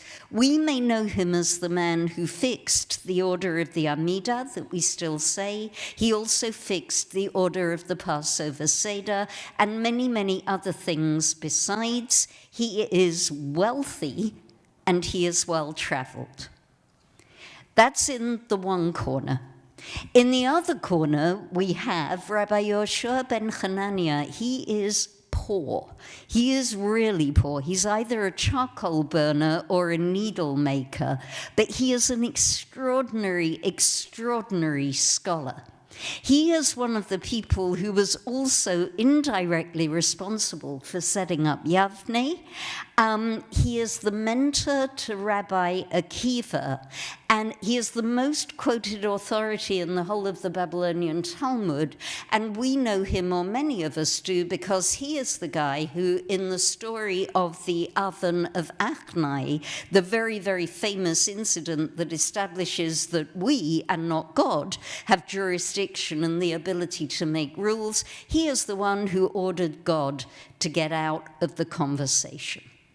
Okay, so this man has form as a scholar. Rabban Gamliel in one corner, Rabbi Yehoshua in another. Human beings, rabbis, but also personifications of certain kinds of values. As Rabbi Dorf said, moral personalities. So as the story evolves, keep your eye on what are the values that these people are standing for? What are the values that they are espousing? And do those values shift? Or is there a through line for each of these characters? Okay, so a thread to hold on to as we go through the story. I now need to summarize a full page, the bottom of page 1 and the top of the back of it, in a very few minutes, and this is what I'm going to do. The context is that the calendar, the Jewish calendar, is being set. This is important. We cannot continue to hold our identity as a people if we do not have a sense of our calendar and of Jewish time. This story itself comes from the tractate of the Mishnah that is called Rosh Hashanah, the place where our year begins, the place where our year begins to turn. And the story is that Rabban Gamliel is taking testimony from lay people about when they have seen the new moon in the sky. Why is this important? Because this is how we set the running of Jewish time lunar months. And the two anecdotes that are going to take us into the heart of our story are both anecdotes where people come and tell Rabban Gamliel that they saw the new moon. Rabban Gamliel sets the month based on their testimony, and their testimony is wrong. It is wrong. He doesn't follow the science. I happen to know that there is a retired rocket scientist sitting in this room who will be able to tell you in detail why it is that the witnesses are wrong. It makes for an interesting conversation, but I want to jump us to the heart of the story. So here we have not just any old Joe, but the Nasi, the president of the main lawmaking body, setting the way that time is going to run based on evidence that is manifestly wrong. People are upset about it. In particular, Rabbi Yehoshua does not agree with the calendar that has been set. And I think that gives us enough of a flavor for me now to hand over to Rabbi Shapiro to get to the guts of this very interesting dispute between these two rabbis who are not Hillel and Shammai, but nonetheless represent the value and the process of Jewish argument. Rabbi Shapiro. Chag Sameach, everybody. It's not that late yet. Chag Sameach, everybody. Thank you so very much. So, like Rabbi Silver was saying, we're finding ourselves in a position where there's this dispute, where, and I want to name a specific character. So if you flip your page over, those of you who want to be reading in the Hebrew, you're welcome to. I'll work mainly out of the translation, but the Hebrew is there on the page if you want it. There's been this situation where these two witnesses have come and presented a situation where we have inaccurate testimony about how the month is beginning. And this other rabbi, a colleague, Rabbi Dosa ben Horkanis, declares, he goes to Rabbi Yehoshua and he says, these are false witnesses. And an evocative image, how can witnesses testify that a woman gave birth and the next day her belly is between her teeth? Now, I'm not a doctor, but that does indeed sound like something that would be difficult. The point being that the moon, they're testifying that the moon has been seen and then it's not seen, right? And so that doesn't then make sense in terms of how this could be the case. Rabbi Yehoshua takes up Rabbi Dosa's position. He agrees with Rabbi Dosa, which is at odds with what Rabban Gamliel has decreed. This is a major issue in terms of authority and in terms of decisorship, in terms of how time unfolds. And Rabbi Silver mentioned this. Setting of time is a massive deal. They didn't have Hebcal. They couldn't check how late you could possibly get your 18 minutes in by popping over to Maizmanim. They didn't have any of that. We needed each other communally to set time, and for us, this is an essential understanding of who we are as people, is how we hold by time. This is an existential issue. And so now we have these two esteemed teachers who are directly at odds with each other. And I want folks, I'm now underneath the second chunk of Hebrew. This is a long, long chunk of Mishnah that we're looking at. Interesting that it's such a narrative-heavy Mishnah, since Mishnah is not often this narrative-heavy. But so Rabban Gamliel hears what's cooking with Rabbi Yehoshua, and Rabban Gamliel sends a message to Rabbi Yehoshua. I decree that you must appear before me with your staff and with your money on the day on which Yom Kippur occurs according to your calculation. Why is that a big deal? Well, who cares? He's schlepping around a staff and some shekels. What's the problem? Rabbi Yehoshua decided, well, Rabbi Gamliel says this, but I'm going to still celebrate Yom Kippur, not on Wednesday, but on Thursday. Why Rabbi Gamliel makes him do something he would not do on Yom Kippur, so that it's clear he's accepting the ruling. Right. Or at least challenging him to do so. And Norm, you're one step ahead of me. Why is this a big deal? Why shouldn't he do this? Why shouldn't he be carrying his staff and his money? It's Yom Kippur. You can't carry shekels on Yom Kippur. You can't be carrying something outside. Like, this is directly at odds with how we observe Yom Kippur. And Norm, back to your point, there's a sense where it seems like he's trying to bring this young whippersnapper, right, back into the fold by saying, not so fast, young man. It's when I say it is, not when you say it is. And like we're starting to raise, we want you to be thinking not just about who's correct, who's incorrect. What are the values in play here, right? What's the role of how we exert authority, minority opinion, how we advocate for what we know is right, even if structures of authority are saying, no, you're wrong, when we need to go along because it's what is being normatively set. These are not simple things. And so we want those value concepts bubbling up for you as well. So Rabbi Yoshua gets the message.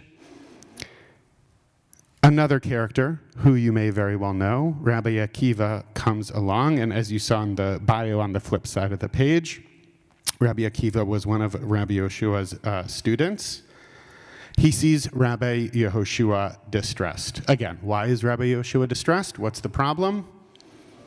He's going to violate Yom Kippur, holiest day of the year, and it has been decreed that he, at the behest of Rabban Gamliel, he is going to have to violate this day, according to his understanding of it.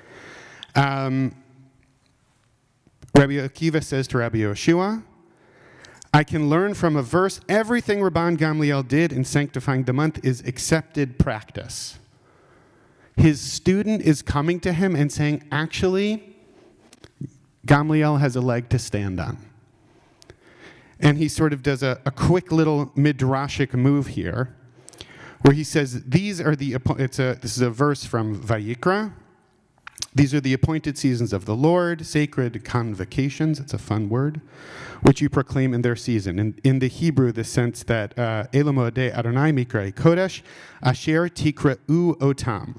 And so it's this Asher Tikra'u Otam, extrapolating that out, when you proclaim, whether you proclaim them at their proper time or not, that's when the holiday is. You think that there's an objectively right time. And Rabbi Akiva here is saying, actually, no. We have fixed this at a certain time. That's when it is. So Rabban Gamliel has a leg to stand on, even though he's wrong, even though those witnesses were wrong. Even, Yoshua, you might be right. But that's not what Gamliel said, and that's not what's been fixed, and so he has a leg to stand on.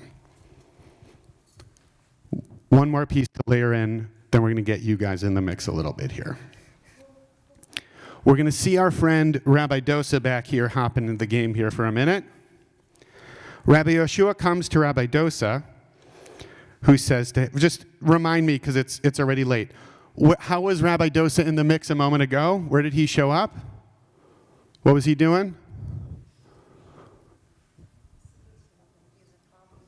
That's right. Rabbi Dosa was the one who said, hey, Rabbi Yoshua, we got a problem here, right? So you would imagine Rabbi Yoshua is going back to him. What do you think Rabbi Dosa would say to Rabbi Yoshua? We got a problem. That's right? We still got a problem here. But I wouldn't have been asking that rhetorical question if it was going to be that simple. Rabbi Yoshua then comes to Rabbi Dosa ben Hyrcanus, who says to him, if we come to debate and question the rulings of the court of Rabban Gamliel, we must debate and question the rulings of every court that has stood from the days of Moses until now. So what does he end up saying? Accept the ruling. Question. What do we think happened from the first time we saw Rabbi Dosa until now? What do we think happened? So Akiva caught him along the way. Akiva was going to shoot, and he said, Dosa, I'm kind of heads up, right? That's what happened? Dosa was on the way to Yeshua's house? Maybe. Yeah, what do you think happened? Is it possible that everyone has heard that Rabbi Gamliel said, you have to come at this time, like in this very public way, and so it's like a bit of a showdown that's going to happen? So it's possible, right, if this missive has made it all the way to Yeshua, it's possible that word has spread that there's a bit of a hubbub brewing. I don't know if a hubbub brews, but we'll pretend like it does, right? There's something cooking, and so Rabbi Dosa is kind of trying to pump the brakes a little bit. Maybe. Yeah.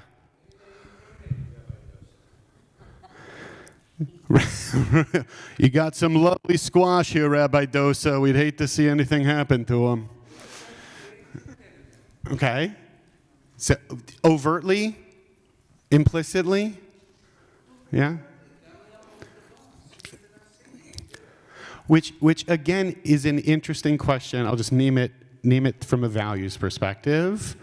What's the role of saying, I accept that there is a larger authority in place, and I need to accept that that's true, which is very much a Jewish principle. Oh, or not. Let me tell you something. Don't tell anybody I'm saying this into a microphone on Shavuot. But if every time I said something about something that I didn't like about our tradition out loud and I acted that way, I probably would not be employed as a rabbi. So it's not just about if you like it or not, right? That's also true. Yeah, Larry, and then we'll hop our way around.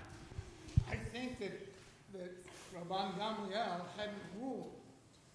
He just accepted the testimony, and then once he ruled, like a baseball umpire, in the famous story where the guy slides in and he looks at the umpire and says, am I safe or am I out? And the umpire says, you ain't nothing till I say what you are. But once he said what he was, and there was no challenge system, thank God. There was no AMS, automatic month. And so Rabbi Dosa, who actually agreed that the testimony was flawed, once the ruling was made, it didn't matter anymore. And then the ruling is done. Once the ruling is made, that's the ruling. And that's what it is. There has to be a set of normative practice. Otherwise, we got nothing. Cantor. I don't know the whole relationship and friendship between Rabbi Dosa and Rabbi Yeshua, but the whole narrative ends on Rabbi Yeshua coming back to Rabbi Dosa in distress. And the last time we saw the two of them together, Rabbi Dosa was super worked up about something, and Rabbi Yeshua was like, I see your point, And now the tables have turned, and Rabbi Yeshua is going to Rabbi Dosa, and Rabbi Dosa says back to him what you're saying is ad absurdum. If you want to make that argument, it's going to fall apart. They strike me as very good at Hanukkah. They are. From time to time, they're going to be very worked up. Not that I would know anything from being with someone, Rabbi Yeshua. I think it's a very valuable thing in a learning and Judaism environment to have a Chavruta who gives you space to be very worked up and then helps you chill out, and it seems they talk out with each other. If only I had people who I could talk things out with when I'm getting worked up. Yes, Cantor, that's true. I want to say it's interesting, and I'm going to take from the good Rabbi Doctor, and then I'm going to move us forward. It's interesting because, ironically enough, I actually see Dosa as sort of quashing Yeshua, which is, I'm glad we see it differently. That's awesome.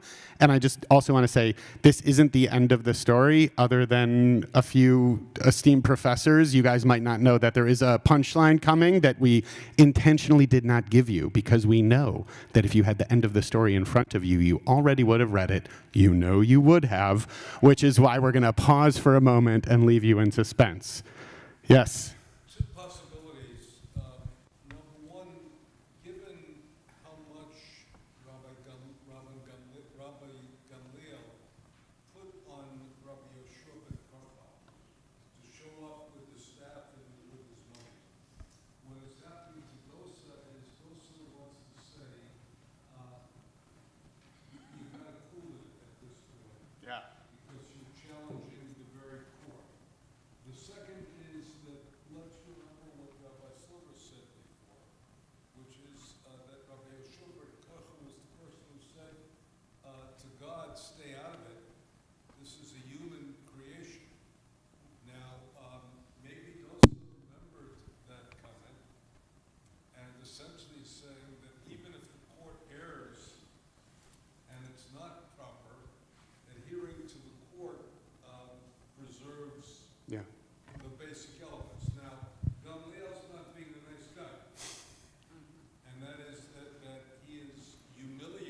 Great. So I hear two. Rabbi Silver, I'm going to ask you to hold off on it because I at least want to take a quick straw poll. But I hear two pieces in there. One is a matter of principle, and one is a matter of realpolitik. Right? One is a matter of Yoshua, you might be right, but you're in for a world of hurt if you keep going this way. So take it easy. That's maybe a way in which he's a good friend.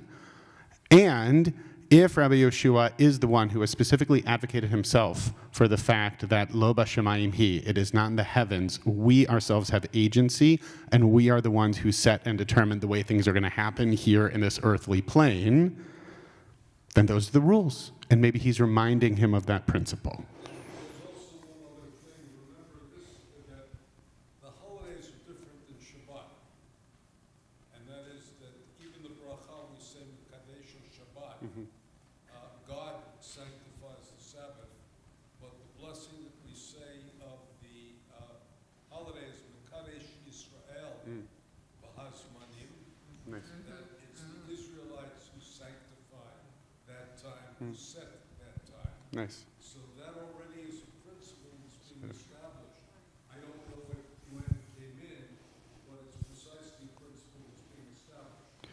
I appreciate that distinction. If you don't know, I definitely don't know, and I'm going to move us forward. I want to ask a quick straw poll. There are two choices that Rabbi Yoshua has in front of him. He can comply with Rabban Gamliel's ruling, or he can push back against it. You have to vote. You don't get to abstain. That's no fun. How many people think Rabbi Yoshua should follow what Rabban Gamliel is telling him what to do? How many people think he should do that? Okay, thank you very much. How many people think Rabbi Yehoshua should push back? Thanks, Jonah.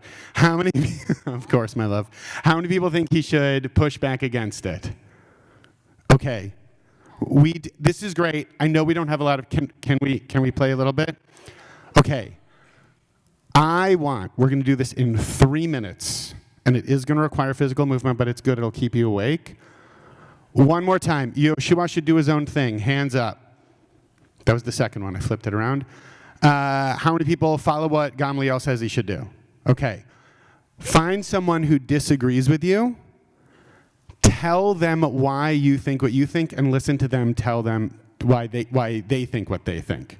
Find someone who did not raise their hand with the thing that you raised your hand for. If you're a Gamliel, find a Yoshua. If you're a Shua, find a Gamliel.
All right, folks, we got a cool punchline coming your way. We're going to come back together in just about 30 seconds. Make sure you've each had a chance to air your opinions, impassioned cases, and or grievances with the rabbis in the story. Okay.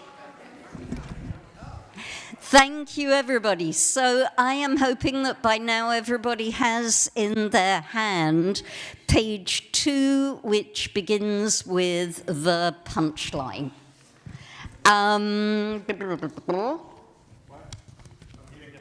We need another page 2? Here are more pages too. And by the way, I want to say that that noise of people discussing is probably my favorite Jewish noise. And I always hate to interrupt it. If you need a page 2, stick your hand up. Rabbi Shapiro is coming round. Page 2 is that Rabbi Yehoshua does do it. But Rabbi Yehoshua took his staff, I'm reading, and his money in his hand, and went to Yavne, to Rabbi Gamliel, on the day on which Yom Kippur occurred, according to his own calculation. Rabbi Gamliel stood up and kissed him on the head. He said to him, "Come in peace, my teacher and my student. Bo b'shalom, Rabbi v'talmidi, Rabbi b'chokhmah, my teacher in wisdom, v'talmidi, shekibalta dvari, my student, because you accepted my ruling." It's a beautiful little cameo of a scene between the man who had to lay down the law and the man who, at one other point, ordered God out of the room when law was being made. I see you. I'm going to ask you to hold the thought, because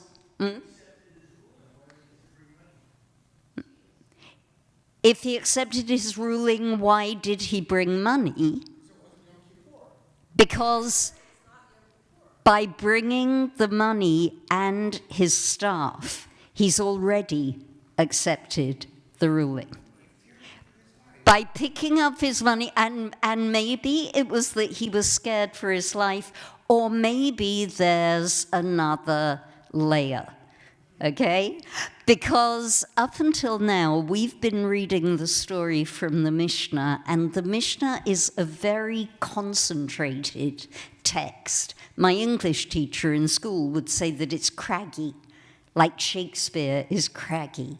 There's a lot of meaning, and it's all packed very close together. But there is a backstory in this Mishnah. If you were to imagine it as a hyperlink, that line in the Mishnah that says Rabbi Akiva went and found Rabbi Yehoshua distressed, if you were to click on that line, a window would open up to a back scene between Rabbi Akiva and Rabbi Yehoshua. And in this scene, this is the missing piece, in this scene, we have a baraita. A baraita is an outtake from the Mishnah. It's a piece of teaching that didn't make it into the final cut. It was left outside on the cutting room floor by the editor. But it is still a real story. So whenever you have a baraita, you always put it in conversation with the Mishnah that it is speaking to or about. And this is an alternative version of that interaction between Rabbi Akiva and his teacher, Rabbi Yehoshua. So let me just give you a moment to read it. Just read it quietly to yourselves. The missing piece, Babylonian Talmud, Rosh Hashanah 25a.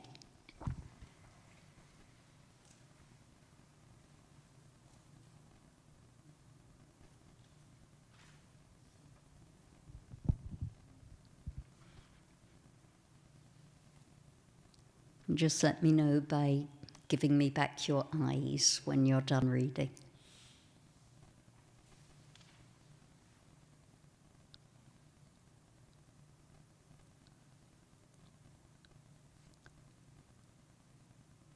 Yes? Yes, yes. People read at different speeds. I want to honor them all.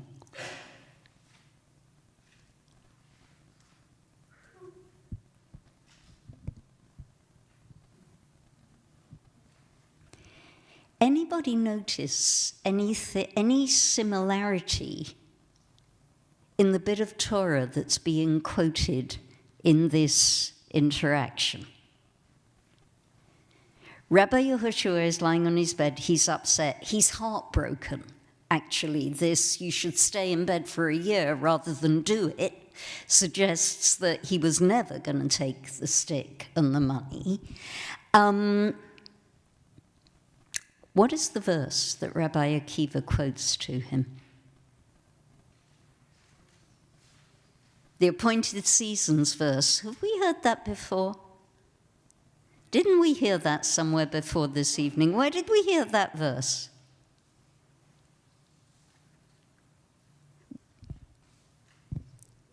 It was before. It was in the Mishnah, right?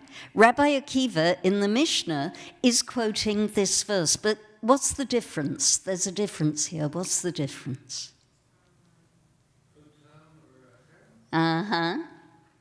Same verse, different interpretation. Gets us to the same place. The place that we're getting to is that it is the rabbis and not God who get to, and specifically Rabbi Gamliel, who's going to make the decision about when the year is going to begin. But what's the difference? There's a difference. There's a singular and plural going on, good, which, by the way, this whole story is, isn't it, about the tension between the individual and the collective. Good. What's the other difference? Or another difference? Irene?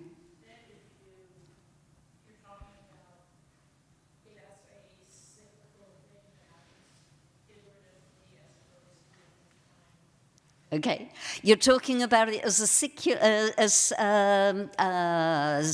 cyclical thing rather than a one-time thing, yeah?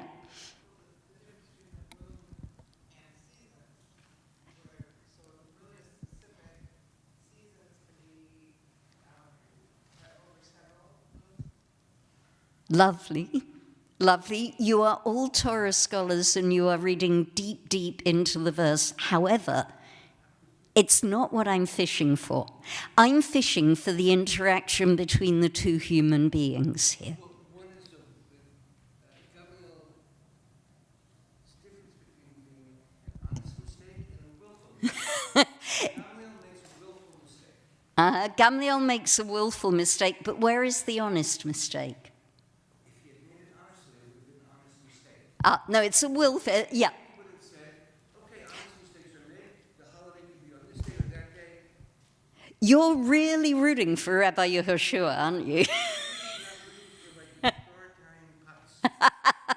Okay, I have to repeat that on the microphone for the people at home. We are really not rooting for an authoritarian putz. Do I quote you correctly?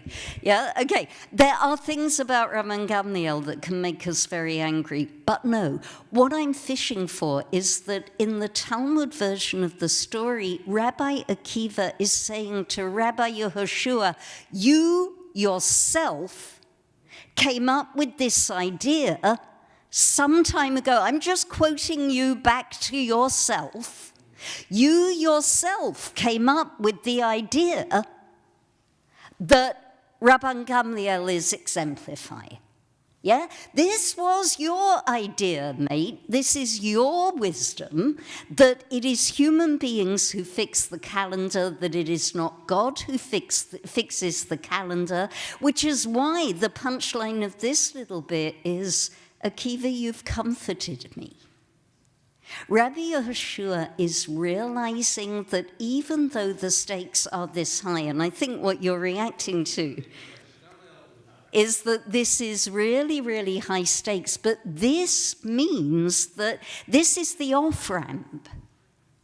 This means that Rabbi Yehoshua can, in good conscience, pick up his money and pick up his stick and go and see Rabban Gamliel. This is the off-ramp that in turn is going to create not the sword in the Beit Midrash, not all of the dead students and the references to the golden calf, but the kiss on the head and come in peace, my rabbi and my teacher. This text that started out so high stakes is an example of how to argue, but really. Not butting heads, but the creating, the arguing it through until you get to an off-ramp. I want us to pause just for a second and think about how that applies to the reality in which we're living. And then I want to ask you, and I'm going to hand the mic back over to Rabbi Shapiro, why, this is from Tractate Rosh Hashanah, so why is all this happening on Yom Kippur? What do you reckon? You're up. I was taking a sip of water. I didn't realize that. Okay. Lama Davka Yom Kippur. Are you going to do Fallout, or are you going to not? Okay, no, I'll do Fallout in a minute, but Lama Davka Yom Kippur is the setting of this story. Could have been any other day, could have been any other calendrical anything. Why do you think?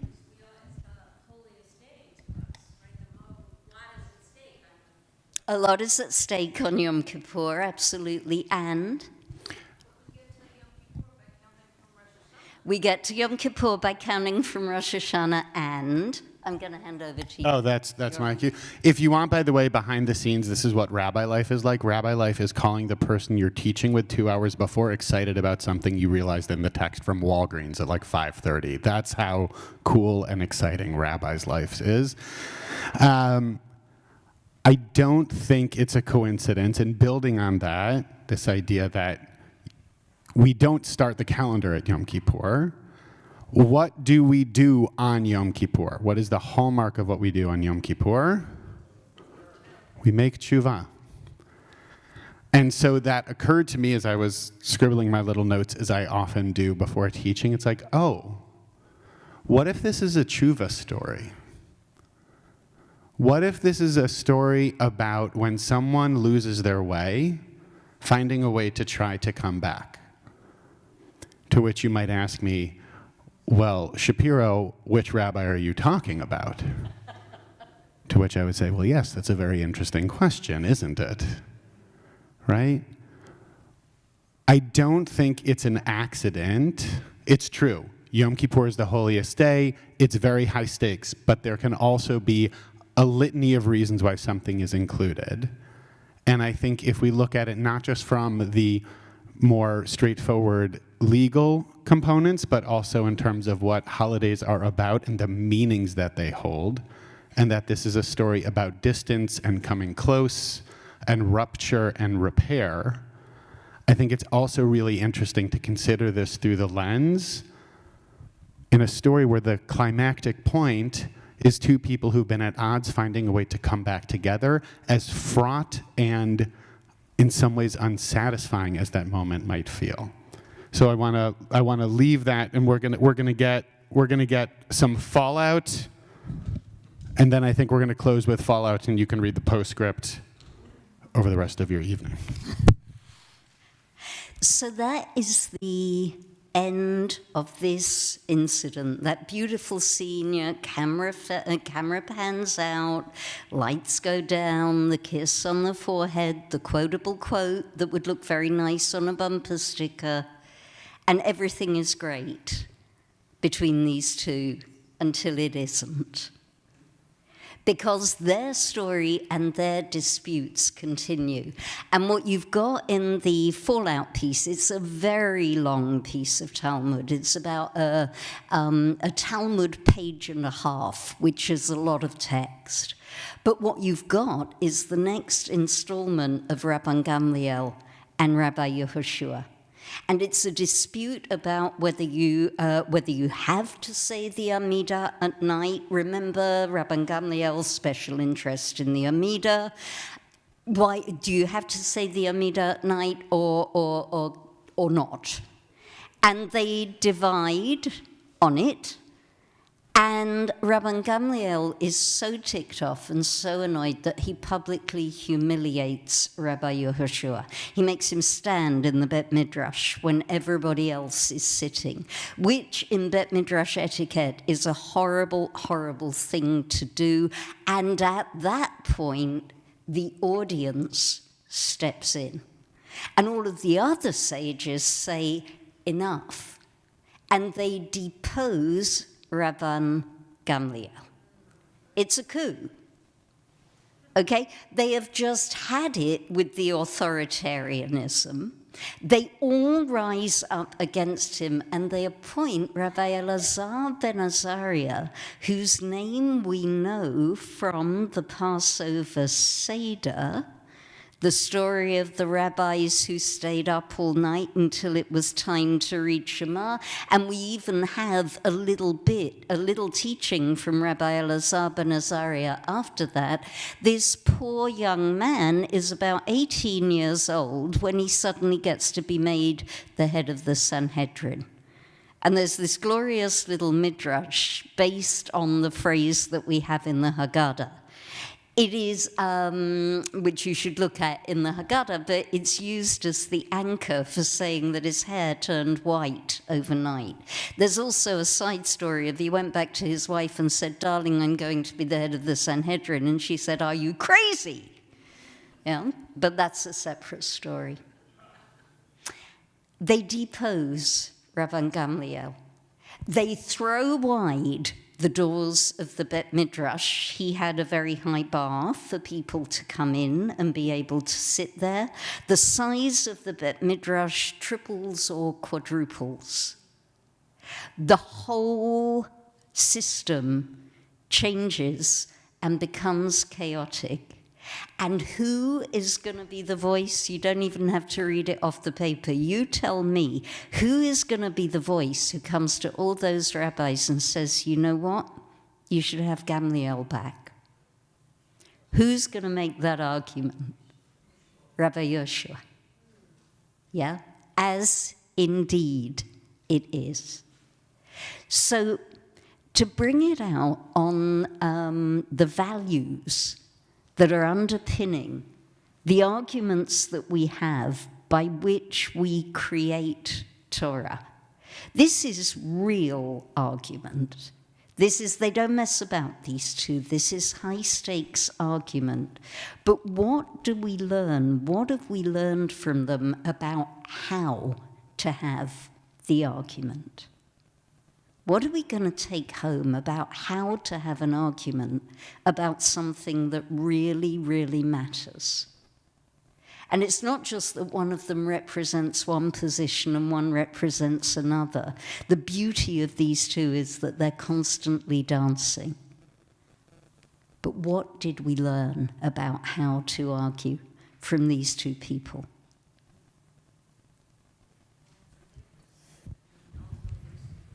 There's got to be forgiveness, yeah. But they really go at it, yeah. And humiliate, yep. Humiliation and humility, lovely. What else have we learned?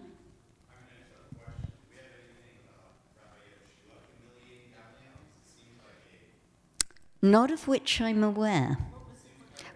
Do we have anything about Rabbi Yehoshua humiliating Rabban Gamliel? I'm looking at my prof, but not of which no, she's shaking her head, not of which I'm aware. He doesn't accept this judgment. Hmm? He doesn't accept this judgment. Yes, I mean, he didn't accept his judgment, and that's probably a bit annoying if you're Gamliel. Yeah, okay. But there... Initially, but eventually he did. He took his staff and his money. Yeah? But originally he didn't accept the judgment. Originally. Originally he didn't accept the judgment, he challenged the Right. judgment. Right. And the other thing about Yom Kippur, which is important, is you can tell a full moon, you can tell a new moon, Right. you can't tell Yom Kippur by the nature of the moon. In other words, we all know how to recognize a full moon, which is what the holidays of Pesach and Sukkot are. We know how to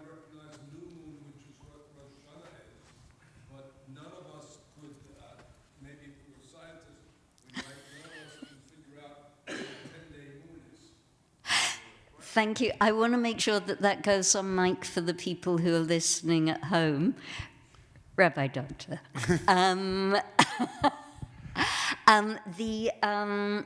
We can tell by looking at the sky when it's Rosh Chodesh, and we can tell by looking at the sky whether it's Pesach or Sukkot or Purim. Come to that, although it wasn't invented. But you cannot tell Yom Kippur from the position of the moon. And by the way, the same is true of Shavuot. What else did we learn about how to argue from these two men?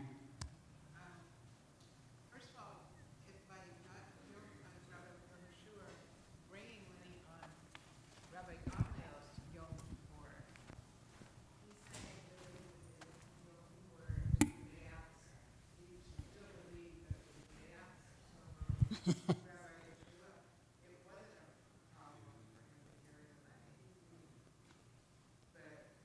money. But he did show and make a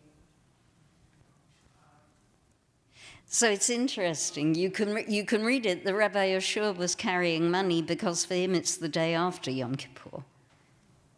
So no big, yeah? And yet they reconcile.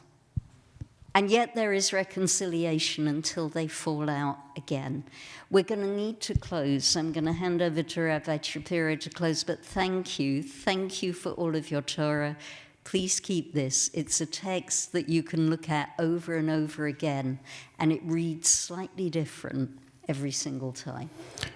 One logistical note and one last content note. Sessions are going to start again at 10:30. You guys have schedules. Everything is posted.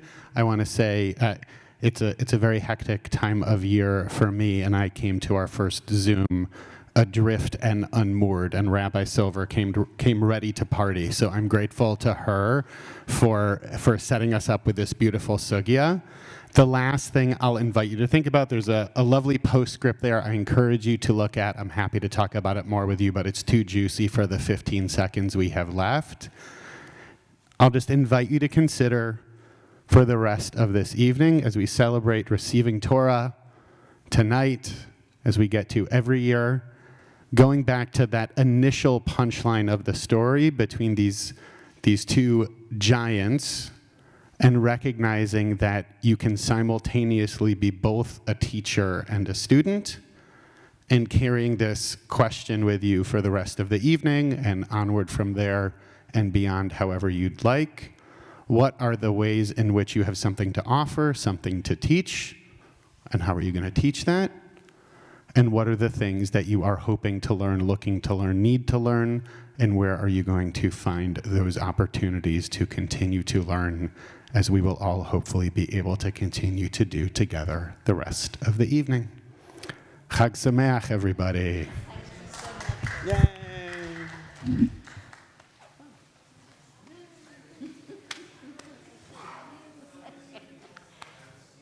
What did the people in, so what is are you, how?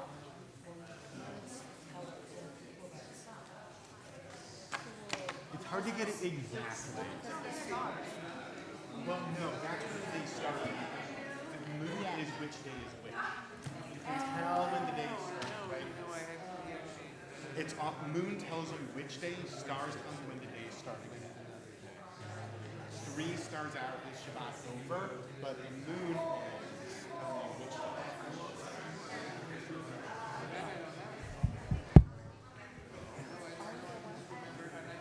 Thank you, Rabbi. Got it. Thank you, Rabbi. Don't let anybody. Indeed.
Rabbi Shapiro? Yes. Excuse me for interrupting. I forgot I was talking to Rabbi No, no. the punchline and anything else. There's that. That was the first one. Did you not get the punchline? You didn't get the punchline. I'm sure not everyone took the punchline. We'll get you the punchline. All right. Well, I'd hate for you to be troubled.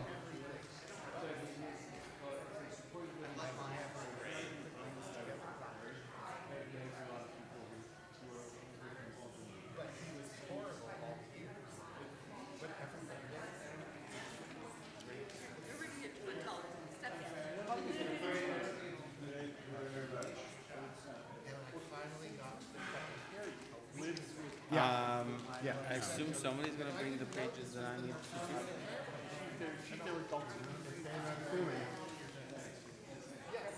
But I want My love glasses.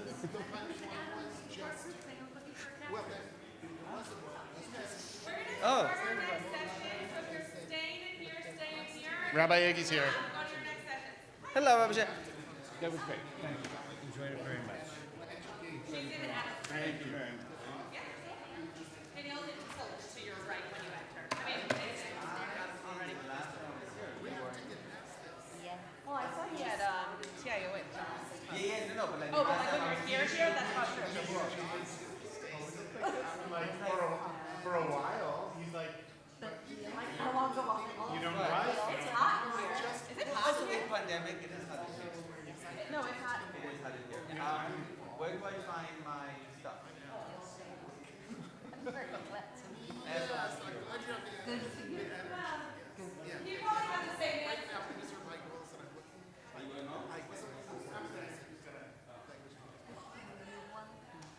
Nice storytelling. I liked how you structured that. Like, you really kept us going to the end. You didn't give us the second page until it was time to give us the second page. Well, anyhow, it was good. And the character. glad you It was very nice. Good. I'm really glad you enjoyed it. Thank you.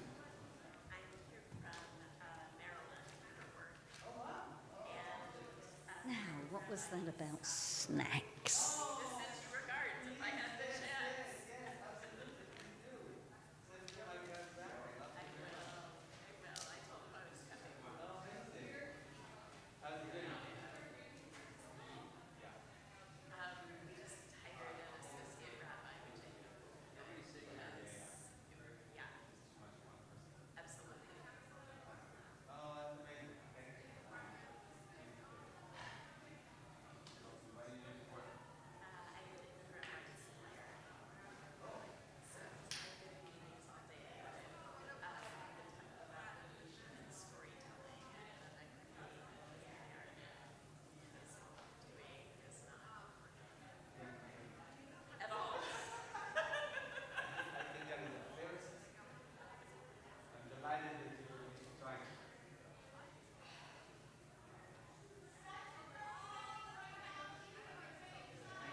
greetings and salutations from your acolytes. You have a lot of. Oh, really? From. Yeah, Sarah and. Are you making it back over there for the? It's an intense thing. Yeah. It's funny. I was. There's a bunch of people who did. Yeah, Sarah. And it's like they're kind of rosters, but you look. Who are coming from? Oh, who are teaching? Yeah. You and me, and Matt and Carrie, and you, right? So There was somebody else too, I thought. But yeah. there's the Era, who is probably going to work for us next year. Cool. Yeah. Nice. How are you? Good. A couple more weeks till school's over, and That's right. got 2 months off for the summer. So that's. What are you doing? We're gonna be up in Seattle for July and just traveling small trips here and there, doing some food stuff.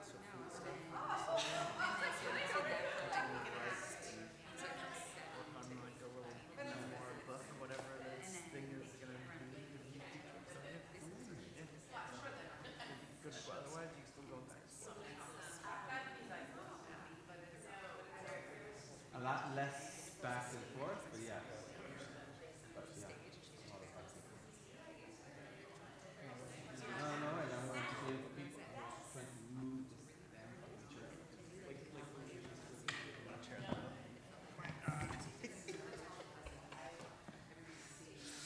Iggy, you're dropping the Torah? already. Already dropping the Torah. Why? What? How many books in this fucking chair? How many books can you hide in one chair? What is this?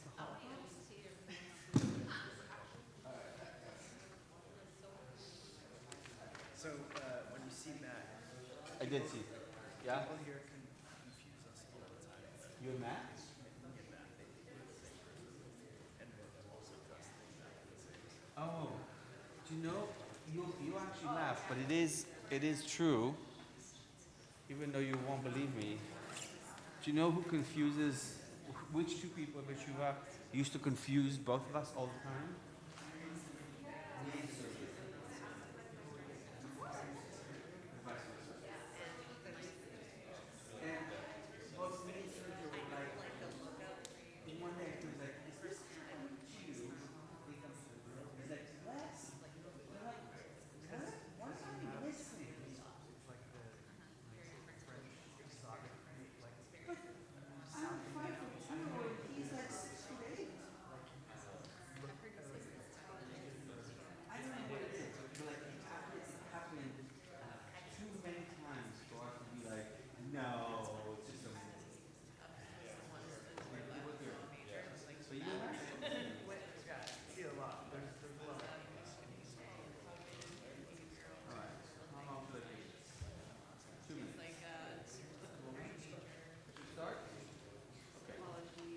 All right, we'll start.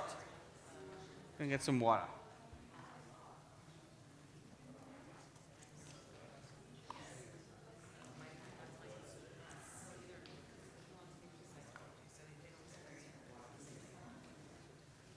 All right.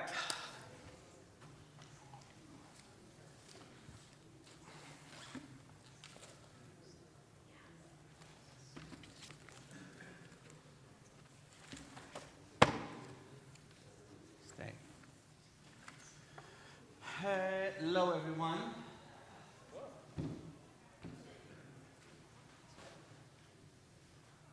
Please.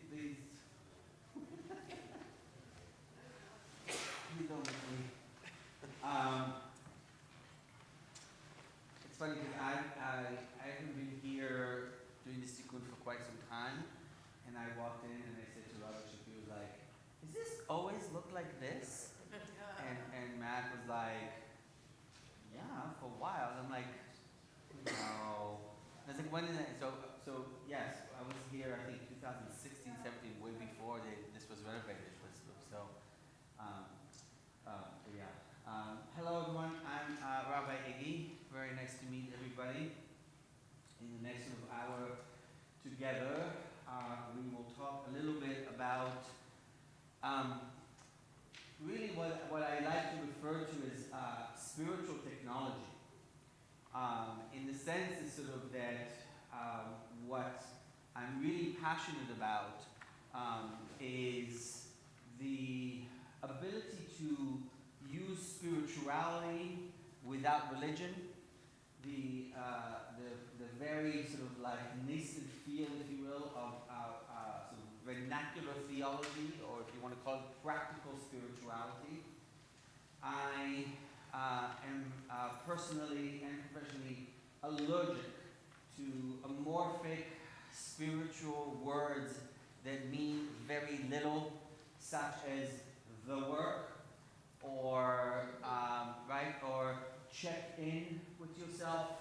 I'm constantly in a place where I don't know what that means. Nobody's taught me what that means. All this to say is sort of in my day job, I am the rabbi of Teshuvah, and for those people who do not know what Teshuvah is, Joseph can tell you.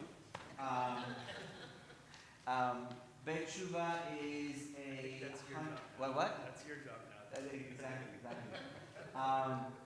Teshuvah is a 140-bed residential long-term recovery house.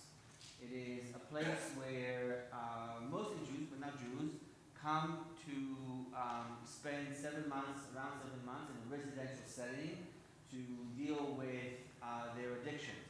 We're talking drugs, we're talking alcohol, we're talking gambling, all the major ones, but we're also talking about a lot of different sort of like addictions that are part of sort of the wheel of addiction, but not exactly in the canon of the big ones like heroin or alcohol or like gambling things. So we're talking about food, we're talking about sex, we're talking about criminality, a lot of different elements like that. We are also a site for alternative sentencing. That is, the courts in California and Arizona, and in fact a few other places, will sentence people to us either as a halfway house or sentence us as part of their mental diversion or part of the actual prison sentence to come and spend time with us since it seems that we know what we're doing.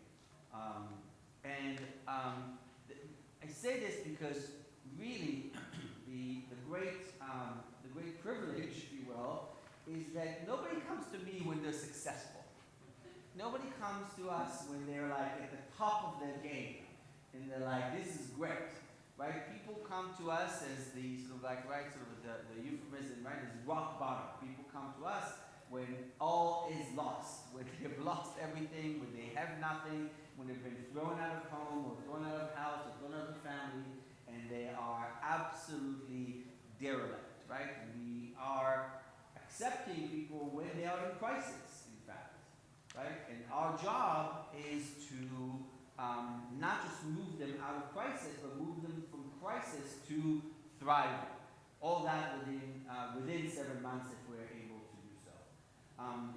Every person who comes into the house gets a therapist, great, gets a case manager, also great, but for the sake of what we're doing today, also get a spiritual counselor. And that is a unique configuration in rehabs around the world. In fact, a lot of research has been done on us and this and whatever, but this sort of little triumvirate of treatment team creates a space where people get to sort of go from crisis to thriving, hopefully within sort of the stay there. Why, other than like, oh great, you're doing such a great job, amazing, this is so important. Why is that irrelevant to you at all, right? Two things. One, or 2.5 things. One, you don't have to be an addict to be in recovery. That's one thing.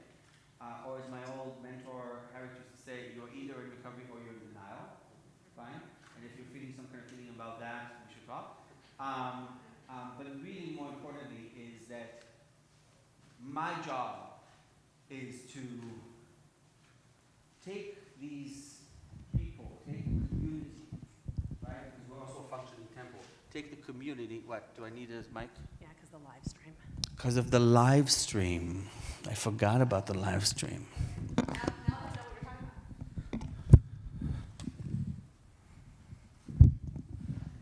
That's right. Hello, live stream. I'm sorry. So why is this important? Is because my job is to, like I said before, to take all these ideas of spiritual work and see how can I help you move from point A to point B.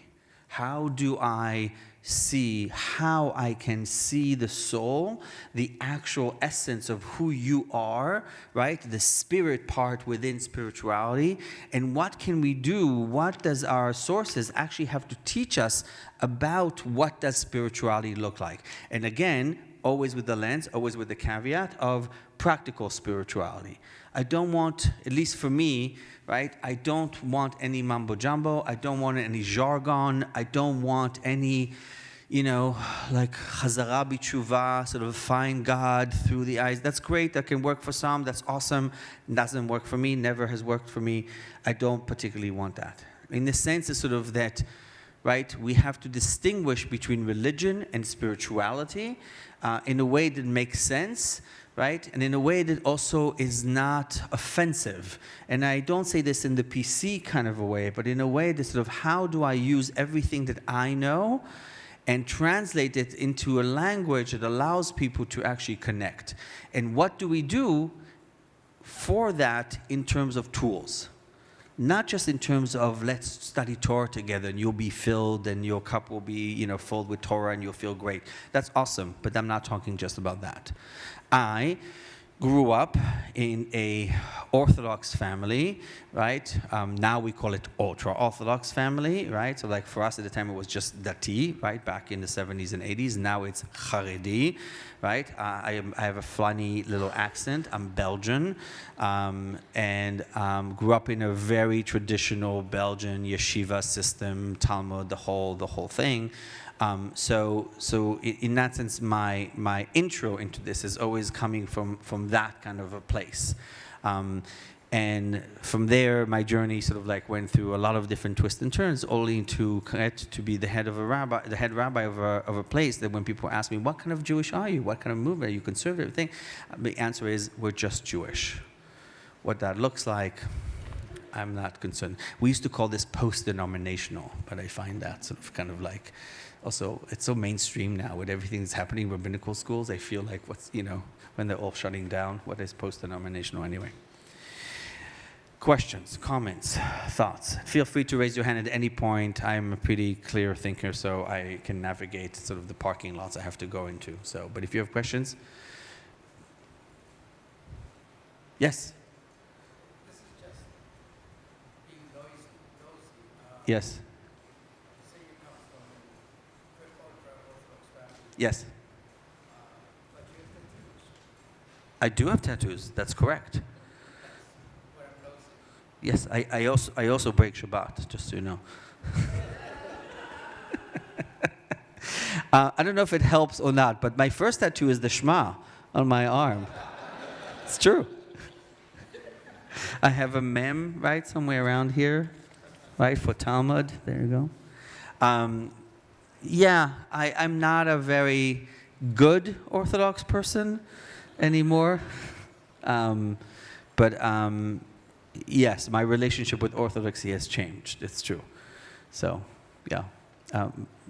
My mother still doesn't like it, of course. Yeah. Yeah.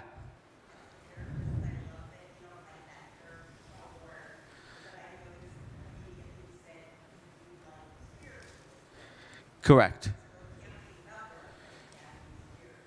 Well, that's a great question and a great comment. Yes. In the sense of sort of that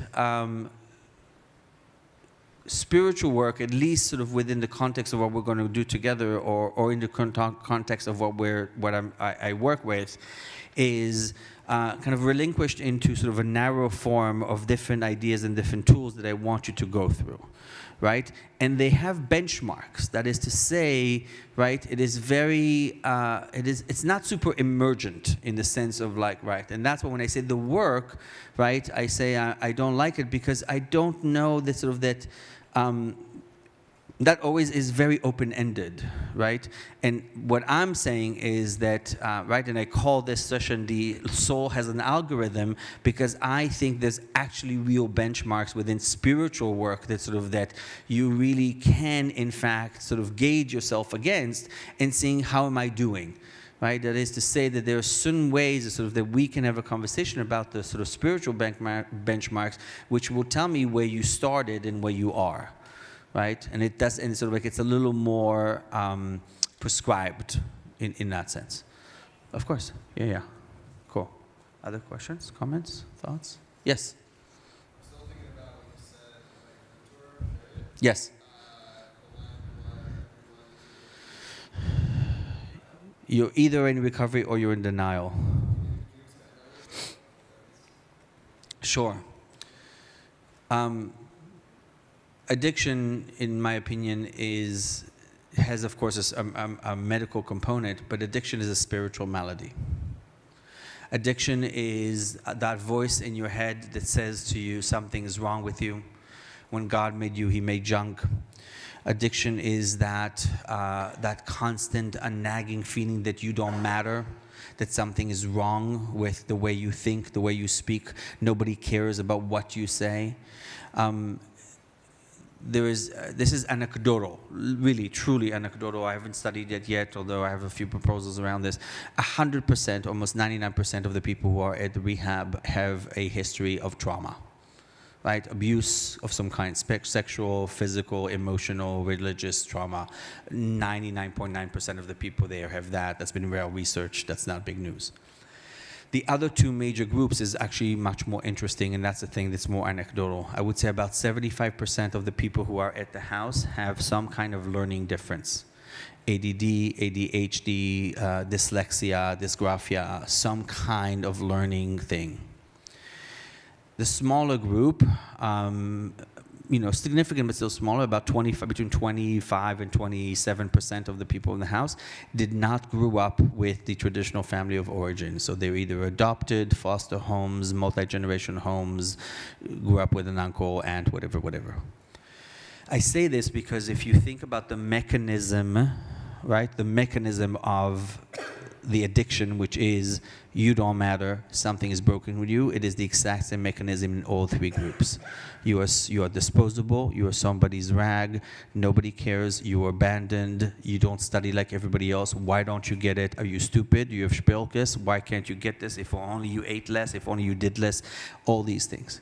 And in that sense, then we start to find adjustments. We call them maladjustments, right? And I think anybody who's been through the pandemic, which is the majority of us, right, can recall a moment where we were watching the news or TV or reading something, and anxiety or fear came around, and immediately we went to something that we shouldn't. A pint of ice cream, shopping, anger, whatever it is, right? That sensation, right, that's what I'm talking about. A maladjustment instead of dealing with the actual feeling to actually do something different. And that's where that comes from. Cool. Yes? So would you say that maladjustment would also be shoving that problem emotion to the back of your mind? Yes? Doing something completely different than just the dream? Correct. Yeah. Anything that would distract you. Self-soothing, we call it. Yeah. Sorry?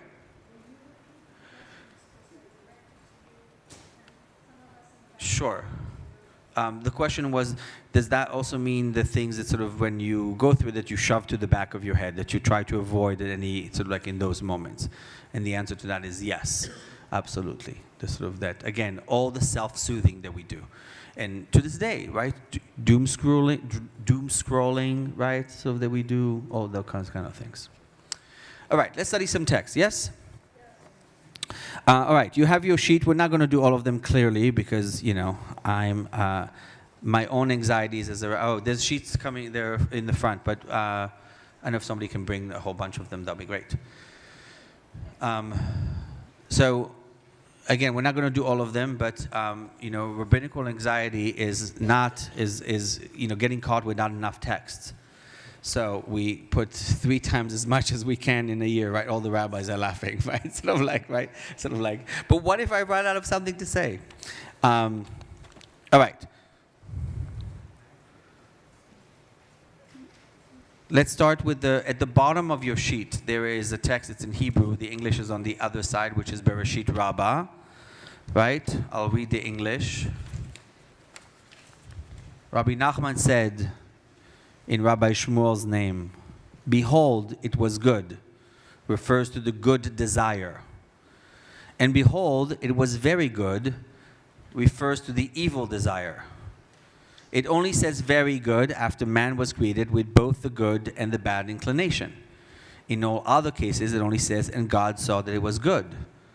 So the Midrash says, wait. Can the evil then desire be very good? How is this possible? What are you talking about, evil desire, Yetzer Hara, very good? That would be extraordinary. But, it answers, without the evil desire, however, no man would build a house, take a wife, and beget children. And thus said Solomon, again I considered all labor and all excelling in work. That is a man's rivalry with his neighbor. Take a moment to read it again if you need. You can read in the Hebrew, right? Thoughts? Comments?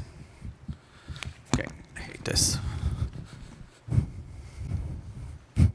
Thoughts? Comments? Surprises? Anything? No? Nothing? Oh,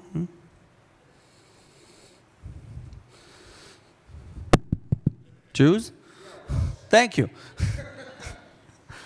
Well, the obvious one, repent one day before you die. That's the other text, but yeah, sure. Why not? We're at the bottom text. Yes. All right. Yes. I understand the concept of balance. Yes. So it makes sense to me that both can be good. Yes. And that a balance can be good. But I guess I was surprised that the evil is the very good one. That's right. Instead of maybe Just the good being good. Yeah. good is very good and then the evil is good. Right. Everybody hear that? Yeah? Yeah. Yeah. Trial? Yes.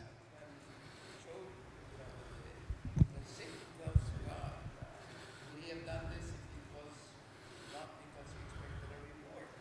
Yeah. The Yetzer Hara is what makes us want to get ahead. Uh-huh. Children. Okay. Yes. The Yetzer Hara is good. It is good. That's exactly right. But here's the thing. Yeah.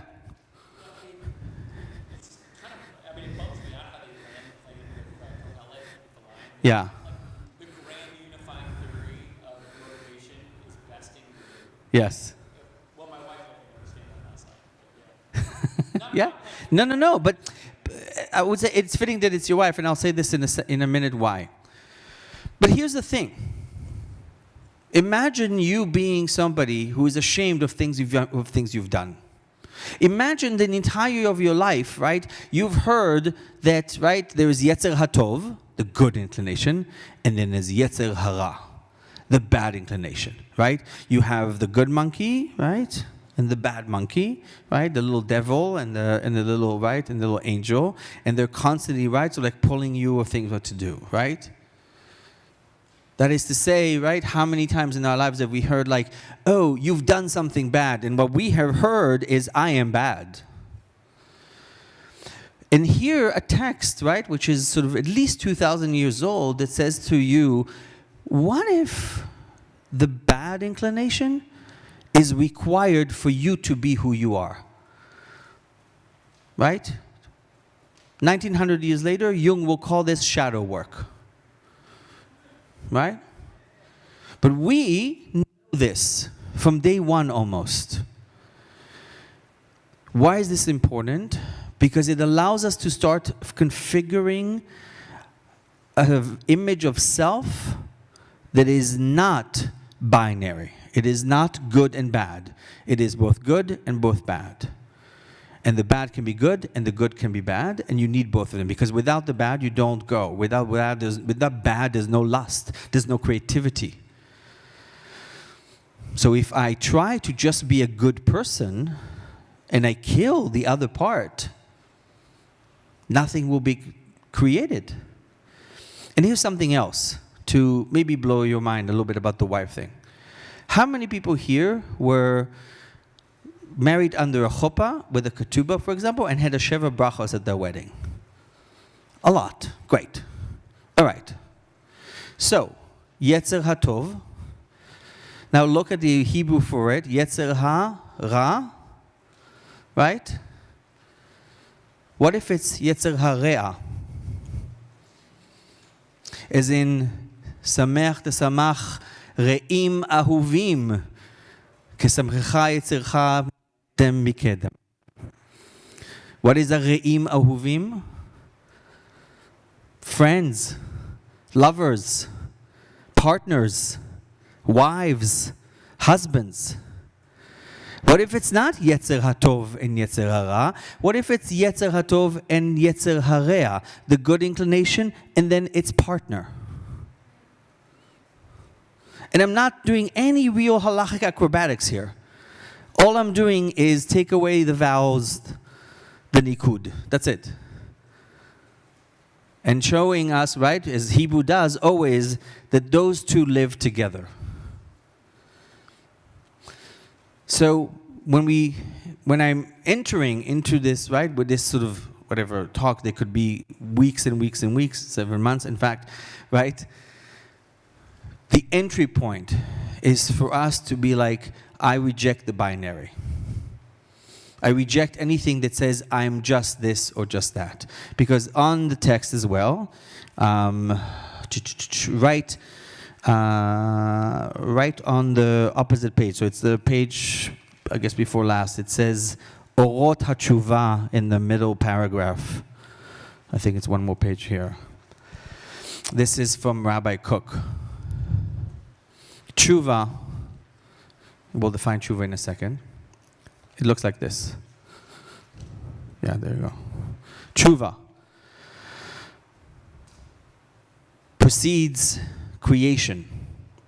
Therefore, it is the foundation of the world. The perfection of life comes precisely with the ongoing process of life's self-revelation in accordance with its essential nature. Since nature intrinsically cannot perceive and differentiate, from that aspect, sin is inevitable. There is no righteous person in the world who does good and never sins. Elimination of the essential nature of life so that he will be sinless is itself the greatest sin. I'll stop there for a second. Before God created the world, before he created the first human, he created a concept called teshuvah. Why? Because he says, you will mess up, and I need you to know that you will mess up. And messing up is not a byproduct, it is a feature. And if you say, hey, I'm just going to be a good boy. I'm done with everything bad. I'm just going to be a good boy. Immediately, God says, oh yeah? Because I created you, and I think you're going to sin. So I don't think that's going to work, buddy. Right? It's like you going and buying a car and be like, you know what? I don't think I want to put some gasoline in it. I'm just going to put some oil in it, some olive oil, because it's cheaper. So I'm going to put olive oil, and then it doesn't work, and you take it to the right dealer and be like, it doesn't work anymore. And the dealer will be like, well, what are you putting in the tank? It's like olive oil. It's like, no. Because the manual that says to put on gas doesn't work this way. God says, you will sin. And if you say to me, I will not sin, God says that in itself is the greatest sin. Because I created the world, and that's how it works. So now that you know you're going to have to sin, now that you know that you are Yetzer HaTov and Yetzer HaRe'ah/Ra, now what? How can I now look in the mirror and actually understand what I'm doing? You had a question? No. Huh? No. Questions? Thoughts? Ooh. Yes.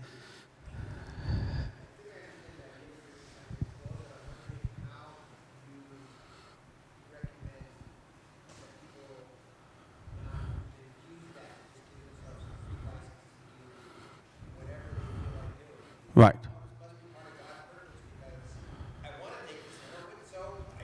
Great, that's a great question. We get it all the time, right? The question is, right, sort of like, okay, this, I understand the concept, but how is this not giving permission to doing bad things, right? Because it's a or, I'm supposed to sin, so sure, right?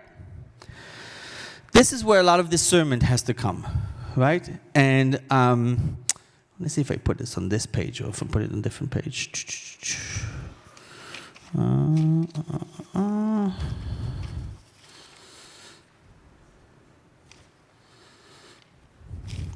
If you go to the first text, the text the gentleman here read here, right?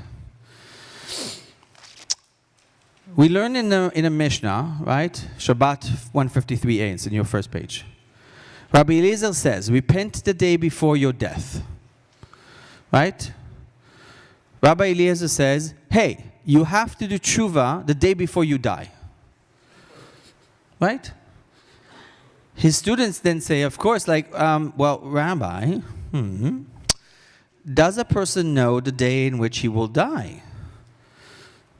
That sounds lovely, but how do you know?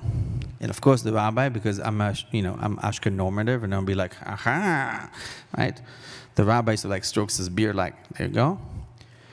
He says to them, all the more so that this is a good piece of advice, and one should repent today, lest he dies tomorrow. And by following this advice, you will spend your entire life in a state of repentance. We have to live in Teshuvah. Teshuvah has 3 meanings in Hebrew. Yes? The first one, almost everybody knows, right? Teshuvah means to... interesting. Okay. Yes, yeah. Repent, right? Usually repent is the first answer things, but, you're a very smart crowd, so excellent. Repent, right? Aseret Yemei Teshuvah, the 10 days of Teshuvah. I'm doing Teshuvah. Hashem, nu bagad, nu gazal, right? Teshuvah, to repent. I've done so bad, all these things, right? But Teshuvah also means return, right? Which we'll get to it. But in the middle, also Teshuvah means, if there is in Hebrew a she'elah, there is a Teshuvah, an answer, exactly, a response. So Teshuvah means to repent. I prefer reflect. Teshuvah means to respond, right? And Teshuvah means to return, lashuv, to return to a higher self, to return to a best version of yourself. But the response part is the most interesting thing. Response as opposed to react. Because so many of us, speaking of maladjusted on a regular basis, so many of us feel a feeling, right? What do? I go to the fridge. I open the fridge, hoping some miraculous piece of cake appeared from the last time I opened the fridge, which was 20 minutes ago, right? I go online and I shop, right? Or I gamble. Or I, get angry. I have a feeling, I have an emotion, I have a trigger, right? Some kind of stimulus, the way Viktor Frankl calls it. And I immediately go to a reaction. But Teshuvah means to live in a different way, which is, instead of reacting, I'm going to respond. Right? I'm going to actually ask, what is the question? What am I feeling? Because if I'm going to the fridge and I'm asking myself, what am I feeling? And I think I'm hungry, but I can't be hungry because I had breakfast 2 hours ago. So I must be feeling something else. Anxiety? This is where I transition my teaching from this to Talmuds After Dark. We're going to talk about how naughty the rabbis were. So, there you go. So I have a feeling, and instead of reacting, I want to respond. So to answer the hugging. So to answer, right, Teshuvah means to live in a state where I reflect, I repent, I respond instead of reacting, and I then get perhaps the chance to return to a higher self. So it's not just permission to do whatever I want with Yetzirah, it's to understand all the different pieces in me. Other questions or comments? Okay.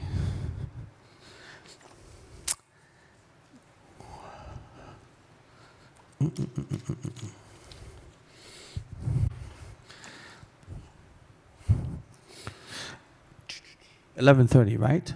Or math, Matthew? 20? Fine, so we're 9 minutes. All right.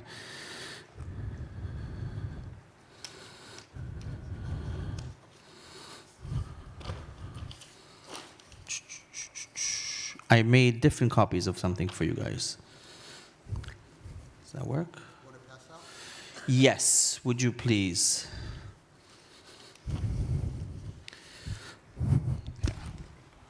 For you, for you. Thank you. One of these.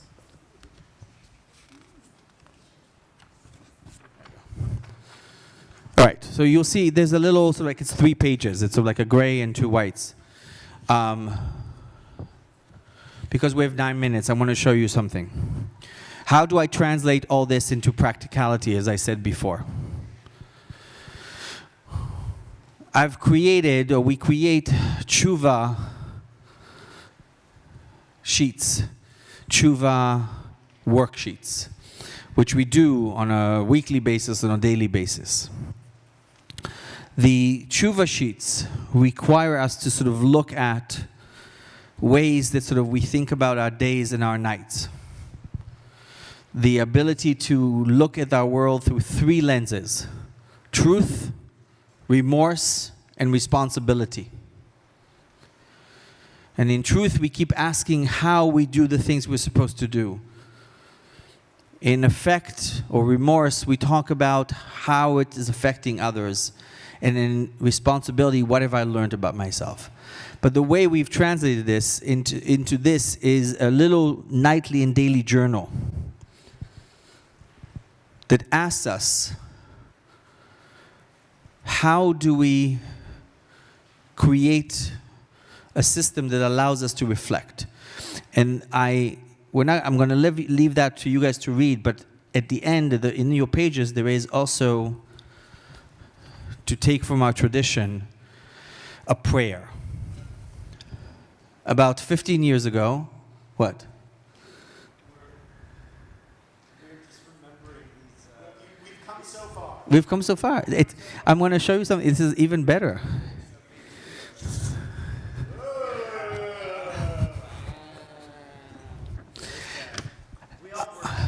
We used to work together. We don't do this with just any people. That's right. We're not the same person. That's right. I want you to look at the page that says prayer before bedtime, and we'll close with that. About 10, 15 years ago, there was a study done, I think Stanford, don't quote me on that, but I think Stanford, and the headline in Popular Psychology when it came out is, do you want to sleep better? Try forgiving someone. Literally. The study shows that if you want to sleep better, you forgive somebody. Funny enough, of course, I read the headline and I'm like, we've been doing this for 2,500 years. Before bedtime, right? If you grew up like me, right? You sort of wash your hands, you go to bed, you put your little kippah under your pillow, right? And you say the Shema and the blessings, right? And that's it, right? Your mother kisses you goodnight, and that's it. No more talking until the morning. But in the Shema prayers, there's a prayer that is really fascinating because it asks you to forgive people. Those who have sinned against me, whether in volition or not volition, so forth and so on. But here's what I did in parts of that. What if we do something that's a lot more radical? Master of the universe, I hereby forgive myself for my anger or my vexation, for when I sinned against myself either physically or financially, against my honor or anything else that is mine, whether accidentally or intentionally, inadvertently or deliberately, by speech or by deed. May no person be punished on my account. May it be your will, God and God of my ancestors, that I shall miss the mark no more, nor repeat my wrongs. Neither shall I do what is wrong. The mistakes I have committed, erase in your abounding mercies, but not through suffering or severe illness. May the words of my mouth and the meditations of my heart be acceptable before you, my community, my strength, and my Redeemer. Amen. What would happen if you say this prayer every day? Let's say for the next 90 days. How would your life change if you forgive yourself? What would your soul feel like if you allowed yourself to have both Yetzer HaTov and Yetzer HaRea within you? How would you be able to shape your life if you knew that Teshuvah, to find a way back, is part of how this world was made, not, again, as a byproduct? Oh, they'll do bad. But as a feature of how I want you to live your life. Those ideas come from all these texts, and there's so many more that allow us to take the wisdom and the tradition in order to actually give people a chance at going from crisis to thriving. And I'll say one last thing about this, and this is perhaps very important in terms of the methodology of it, since we talked about the work. This is in a grand hall, of course, and I get to sort of kind of grandstand. But imagine a small room where perhaps for the first time you can sit down and somebody puts this text in front of you and says, what do you think? What happens if we do something that is, again, rather remarkable, and same mentor taught me that? What if we move from a position of role to role? Teacher, student, rabbi, student, doctor, patient, therapist, client. What if we move from that role, from that perception, from a role-to-role perception to a soul-to-soul perception? What if I get to look you in the eye and say, what do you think? What kind of equanimity can come out of this if I ask you, what is your soul responding to in whatever text I put before you? The truth of the matter is, at the end of the day for me, is that if you want to see God, which is very elusive in this world, there's only one way to do it. Since we are created in the image of God, want to see God? Go look into somebody else's eyes. That's the only way to do it. I live by a philosophy that's called the 2-cup of coffee theology. In a 1-cup of coffee theology, it's cold. I live in New York mostly, well, not so much anymore, but it's cold outside. There's somebody on the street. They're less fortunate than me. I go into Starbucks. I buy a cup of coffee or a sandwich, and I give it to the person, and I feel super self-righteous because I'm such a good person. And I walk about my day, and I feel good. That's a 1-cup of coffee theology. But what happens if you buy 2 cups of coffee and maybe 2 sandwiches, and you sit down for a second?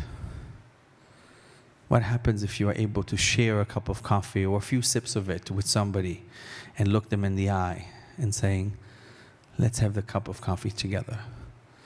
That, for me, is where God is. And that is a real theology, a 2-cup of coffee theology. Chag Sameach.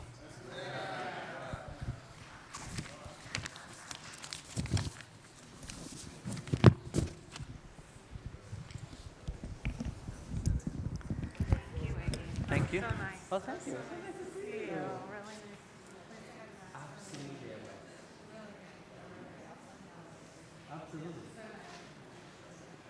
You were there before Shavuot, you might have a little bit of Chol Chamiyah, but Yeah, right. Not dissimilar. Yes, it is from a book. It's called the Teshuvah Journal. Soon you put your hands on it. Published? it's very interesting. Thank you. I came to hear about computer science. Oh, good. I'm glad I did. Yes. אני צילה. Hi, Tzila. Black and white is nice. What? Black and white is very nice. Yeah, very nice. Thank you.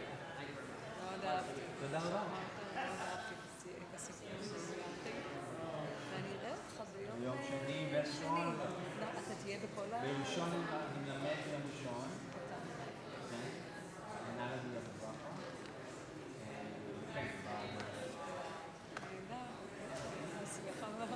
גם לראות אחד את השני. Thank you.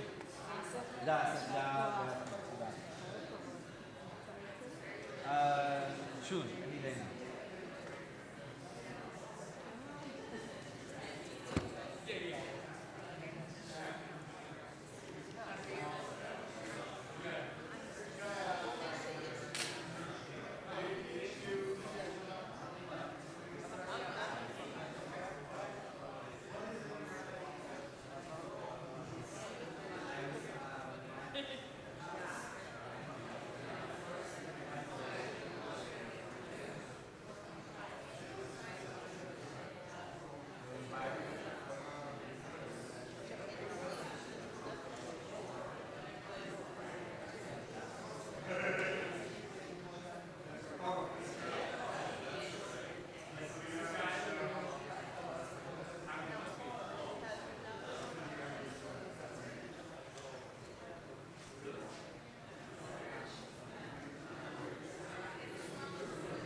It looks like this.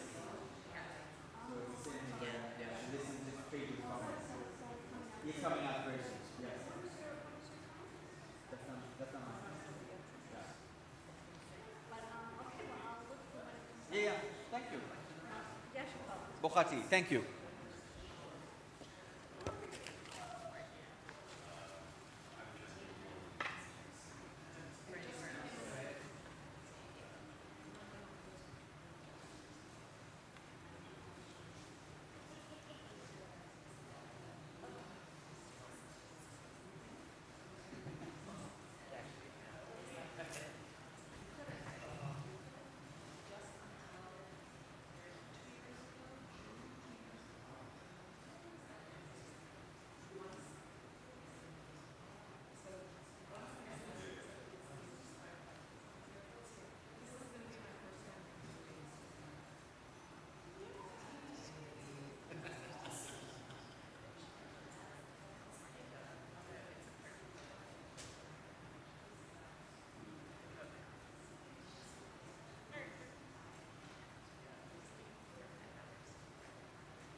I've been in and out with him working for about 14 years. But, oh, wow. But I'm doing I didn't back realize for that. about a year and a half.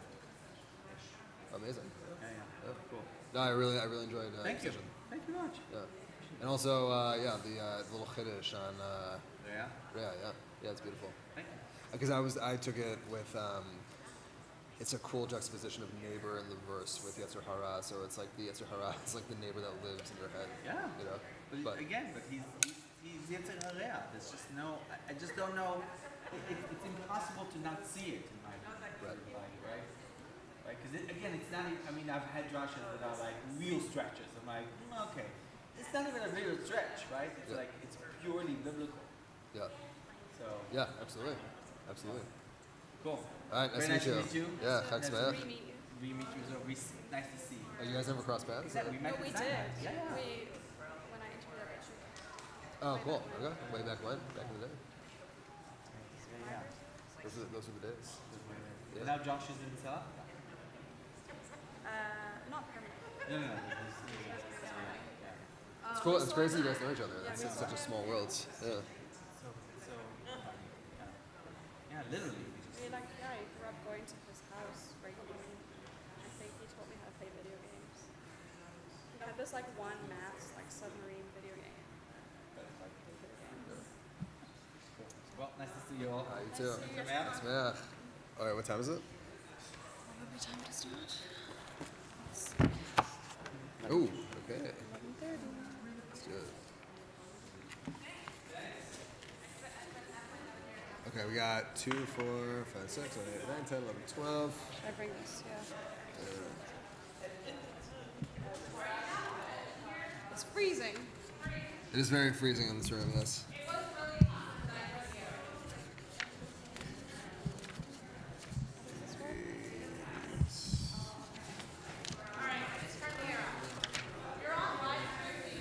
Okay, we won't. Rabbi Schatz, they don't have access to the source sheets online, right?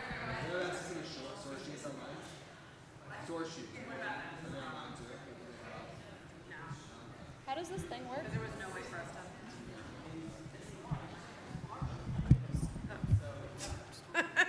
It's too short. All right, the air is off, so. Thank you.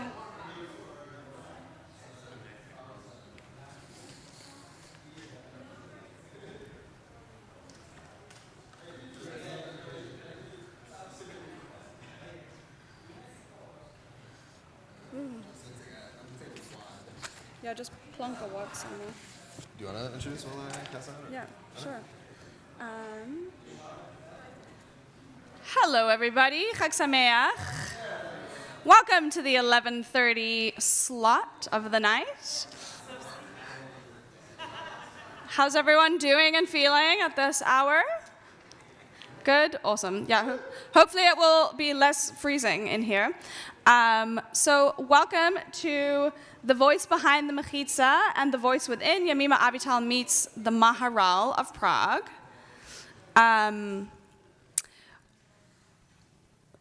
my husband, Rev Brett, and I, I'm going to do this, that's easier. We run a community from our home called Beis Alei, and we have a second project that we run from our home called the 611 Project. Basically, that means people are always in our home, which can be a lot. I don't know if anyone here hosts a lot. Do we have any hosters in the crowd? Any hosters? Any masterful hosters? Yeah, there we go. We got one. But yeah, so it can be a lot to give all the time. So as we're learning tonight, we're thinking about what does it mean to give. Shavuot is the festival of Matan Torah, the giving of Torah. But there has to be a recipient if you're going to give. So I think the question that we're sitting with is, what does it take to actually receive Torah? What do we need to be prepared to receive? What are we receiving in the first place? And what does it mean to be the recipient of Torah? So we brought this really awesome midrash from the Talmud, which you may have seen before, and if you haven't, fantastic. And it's the moment that Moses goes up to Mount Sinai, and he's expecting to receive the Torah. But before he receives the Torah, there's actually a debate that ensues. And we want to read this story through the lens of receiving, and what is it actually taking for Moses to receive the Torah. So, and then of course, this is a very rich midrash, as all midrashim are, so as we go, we'll sort of explain, and please feel free to raise your hands and ask questions as we go through it. So, Rabbi Yehoshua ben Levi said, when Moses ascended on high, the ministering angels said before the Holy One, blessed be he, Master of the universe, what is one born of woman doing among us? In other words, what is a human being doing in the celestial angelic realm? Like, this is not how physics works, God. Like, what's going on here? And God says to them, he has come to receive the Torah. Go for it. She has a more beautiful reading voice than I do. We can role play this like a script.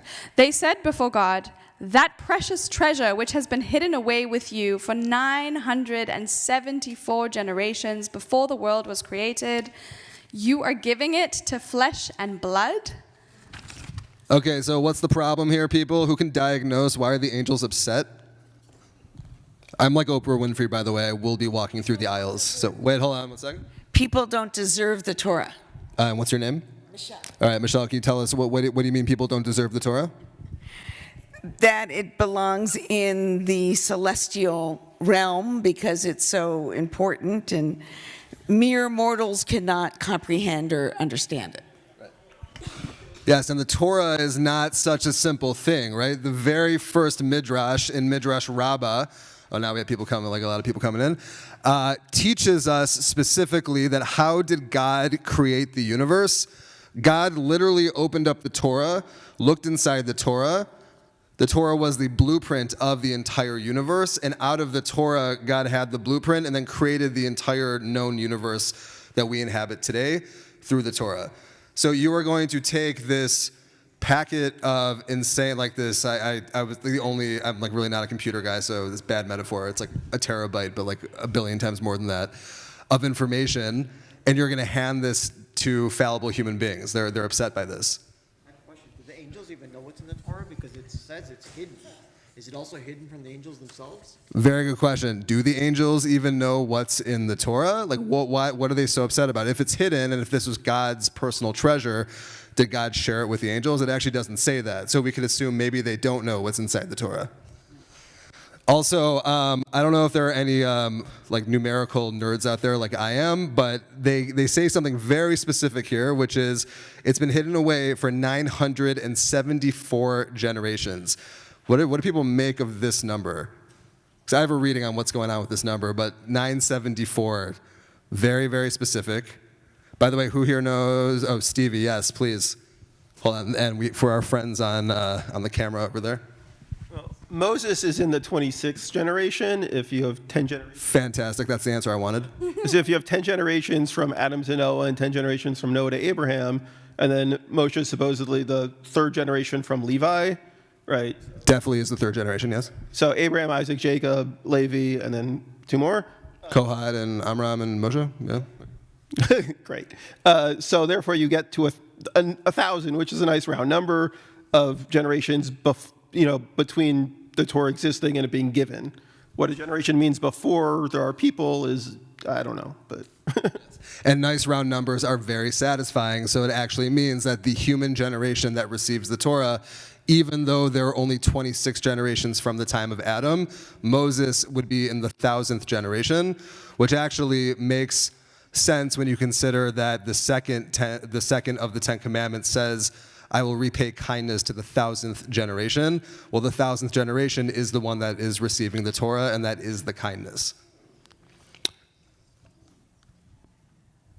The Holy One, blessed be, said to Moses, return them an answer. Moses said before God, Master of the universe, I am afraid lest they burn me with the breath of their mouths. God said to him, hold fast to the throne of the glory and return them an answer. All right, so what is Moses scared? He's a mortal person, so what might happen if he goes battle royale with these angels? Gonna go full dragon, Danielle, and what does that mean? He's afraid that they will burn him with fire, the breath of their mouths. Beautiful. And does this, this is a very learned crowd here, which is why we love teaching in this community. Does their statement remind anyone of any other story in particular, perhaps from Moses' past? The image of the fire breather. Aaron's sons? Oh, great. I wasn't thinking about that, but that's great. That's right. Aaron's sons. Okay, so Moses' nephews are actually consumed in fire on earth for bringing what we call a strange flame to the Mishkan. And what's your name? Nahara. Did Moses have a speech impediment because of something he put in his mouth as a child? Fantastic. Yes, there is a midrash that Moses was really like the sole survivor of his generation because Pharaoh was killing systematically all of the Hebrew babies. Moses is saved by none other than Pharaoh's daughter. Quite dramatic, awkward family dinner. And Pharaoh is concerned because he says, well, what if this baby here is the savior? What if this is the redeemer? And they put Moses to a test. There's a plate of coals and a plate of jewels right in front of him. He starts to reach for the jewels, and then an angel comes and pushes his hands into the coal. He takes the coal and puts it into his mouth. He's a baby. And the Torah says, the Midrash says, this is why he has a speech impediment. So yes, so the image appears there again. Beautiful. Let's keep it moving so we can get through everything we want to get through. Moses now says to God, Master of the universe, the Torah that you are giving me, what is written in it? I am the eternal your God who brought you out of the land of Egypt, from Exodus. God said to them, Moses. See, pronouns can be confusing sometimes. They can. Moses said to them, did you descend to Egypt? Were you enslaved to Pharaoh? Why should the Torah be yours? All right, so really good comeback. What else is written in it? Moses says to God. God says, you shall have no other gods. Moses responds, angels, do you dwell among the nations who engage in idol worship that you require this warning? Mic drop, right? Like, what are the angels going to say? They don't live among the nations that worship idols. Moses is a very good lawyer. What else is written in it? Remember the Sabbath day to keep it holy. Do you perform labor that you require rest? Yeah, do they do Shabbos up here? You guys don't work. Like, what does your Shabbos even look like? Again, they have nothing to say. What else is written in it? You shall not take the name of the eternal your God in vain. Is there business dealing among you in which one would come to swear falsely? All right, so this one is actually interesting. Can anybody explain this, Moses' response to the angels here? So, you shall not take the Lord your God's name in vain. And Moses interprets this as something that has to do with business. What do you think is the connection between these two? Taking God's name in vain and doing business.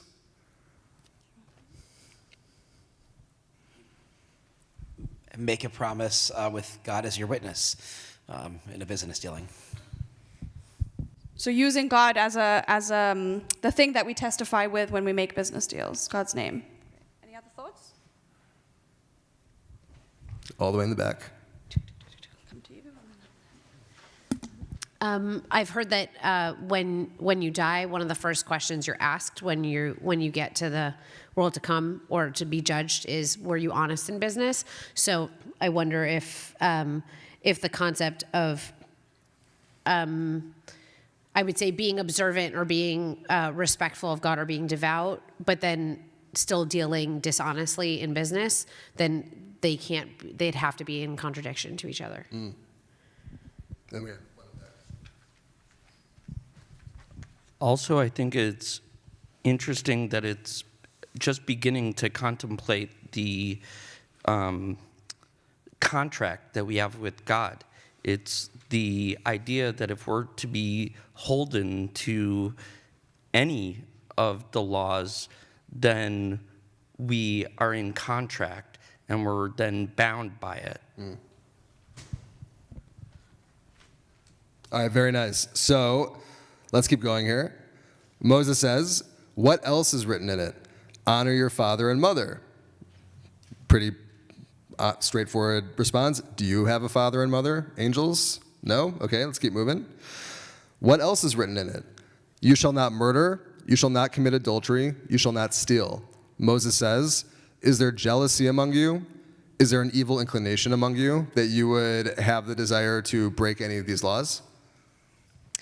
Immediately they agreed with the Holy One, blessed be, as it is stated, O God, our God, how mighty is your name in all the earth.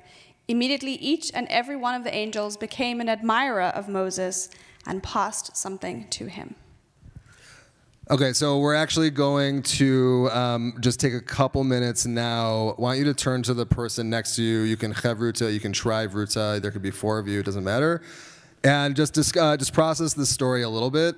What are some details that are sticking out to you? What are some questions you have? We're going to give you about 2 minutes to, or if you just want to reread the story on your own, and then we'll come back together.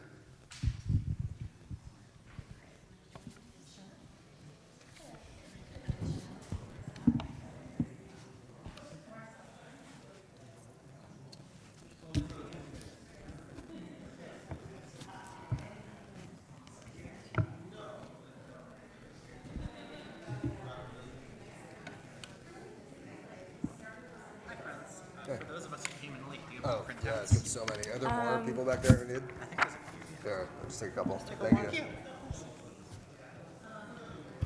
If anybody needs a source sheet, just let us know. We have a lot up here. Pile somewhere.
All right, take one more minute.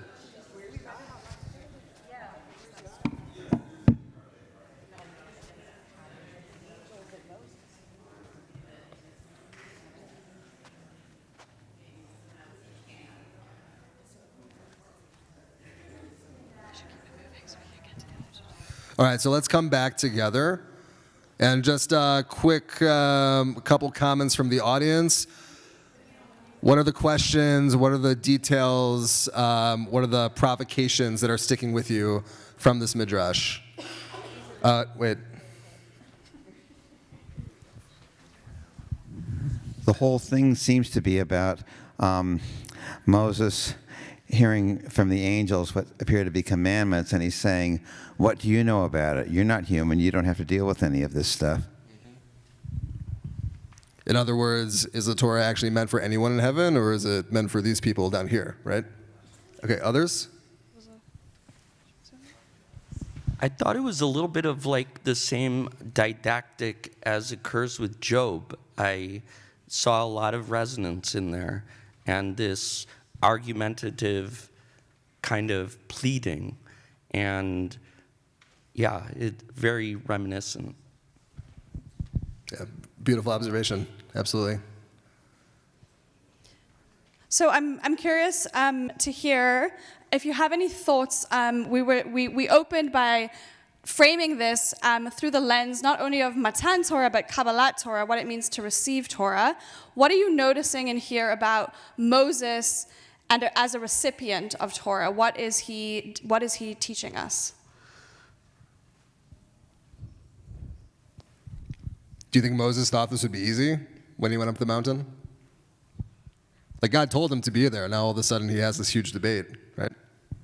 I think it's interesting that Moses is arguing it's not enough to just have it. You need to have it and use it. Beautiful. You need to have it and use it. So it's not enough to just receive it, right? What do you do with it once you receive it, once you take it from one hand into another? And I'm just curious, is anybody, depending on how well you know the original text of the Ten Commandments, does anyone notice things that are missing in this midrash? Is stealing not there?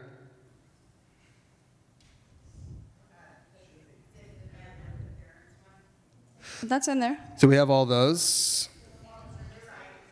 What was that? Things, yeah, things that aren't included. I think there might be 8 in here. Yes. Yeah, very good. Okay, do not covet, and I think there's one more that's missing. So I want to hold on to that because the way that I was taught to read Midrash, there's this amazing thinker in Jerusalem, Simi Peters, wrote a book called Learning to Read Midrash. She says that the pieces of the Midrash that are missing are actually where the teaching is being held. So I want us to just note what those things are before we move on. The other one is do not bear false witness, is not mentioned here. Lo taneh b're'echa ed shaker. That one is not there either, and then don't covet. So we'll get back to it, but I want everyone to think about, all right, so Moses was going through the list. He gets to don't steal, and he and the angels concede, and they say, oh, we love you, you're brilliant, Torah will be safe in your hands. Let's move on and give each other presents. It's a beautiful sort of resolution. Why do God and Moses stop when they get to don't bear false witness, and then they don't include don't covet either? What's going on there? So do you have an idea, or should we? Yes?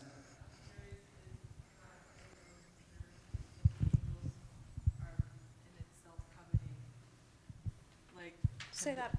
I wonder if the angels are coveting the humans getting the Torah because they're like, oh, you're going to give it to the flesh and blood, like, you know. And then also, I think that angels can stand as witness, right? I think they can. Yeah, I think you're making 2 really perceptive points. Yeah, I don't know. That's the first thing that came to mind. Moses gets up there. He thinks it's gonna. Who knows? I can't presume what Moses thinks, but he gets up there expecting to just receive the Torah. And what does God do? God actually turns it into a court scene. God is sitting as judge, and now the angels are arguing one side, and Moses is arguing the other side, and they are literally battling as if they are in a court. And so first of all, if the whole argument rests on, well, were you freed from Egypt? Do you live among the nations that worship idols?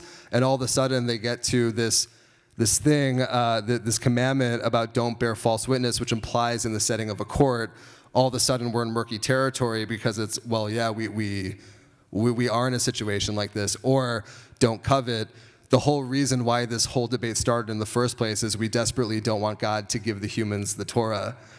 And what's actually amazing about that, I think, is twofold, which is, number one, what is Moses' number one attribute as a person? Like, what's his main character, his midah? Like, what's his character? He's humility. Yeah, he's ish anava. He's the most humble person in all of human history. So he knows, number one, he already won the debate. There's no need to drive the point home. Stop. But number two, he's smart enough to know that had he gone through and went through all of these arguments, there actually was a possibility of this not ending on this positive note of gift giving and respect, but now you're actually getting to this point where you're starting to humiliate the angels. If you're calling them out for coveting, for example, and saying, you're actually going, God wants to give us the Torah, you are withholding it. There's some dynamic here of he knows when to stop arguing. He knows, I was in the other session about truth. He basically knows how much truth he needs to give and knows when to stop, and that is an enormous act of humility. So we want to move on to our two commentators here.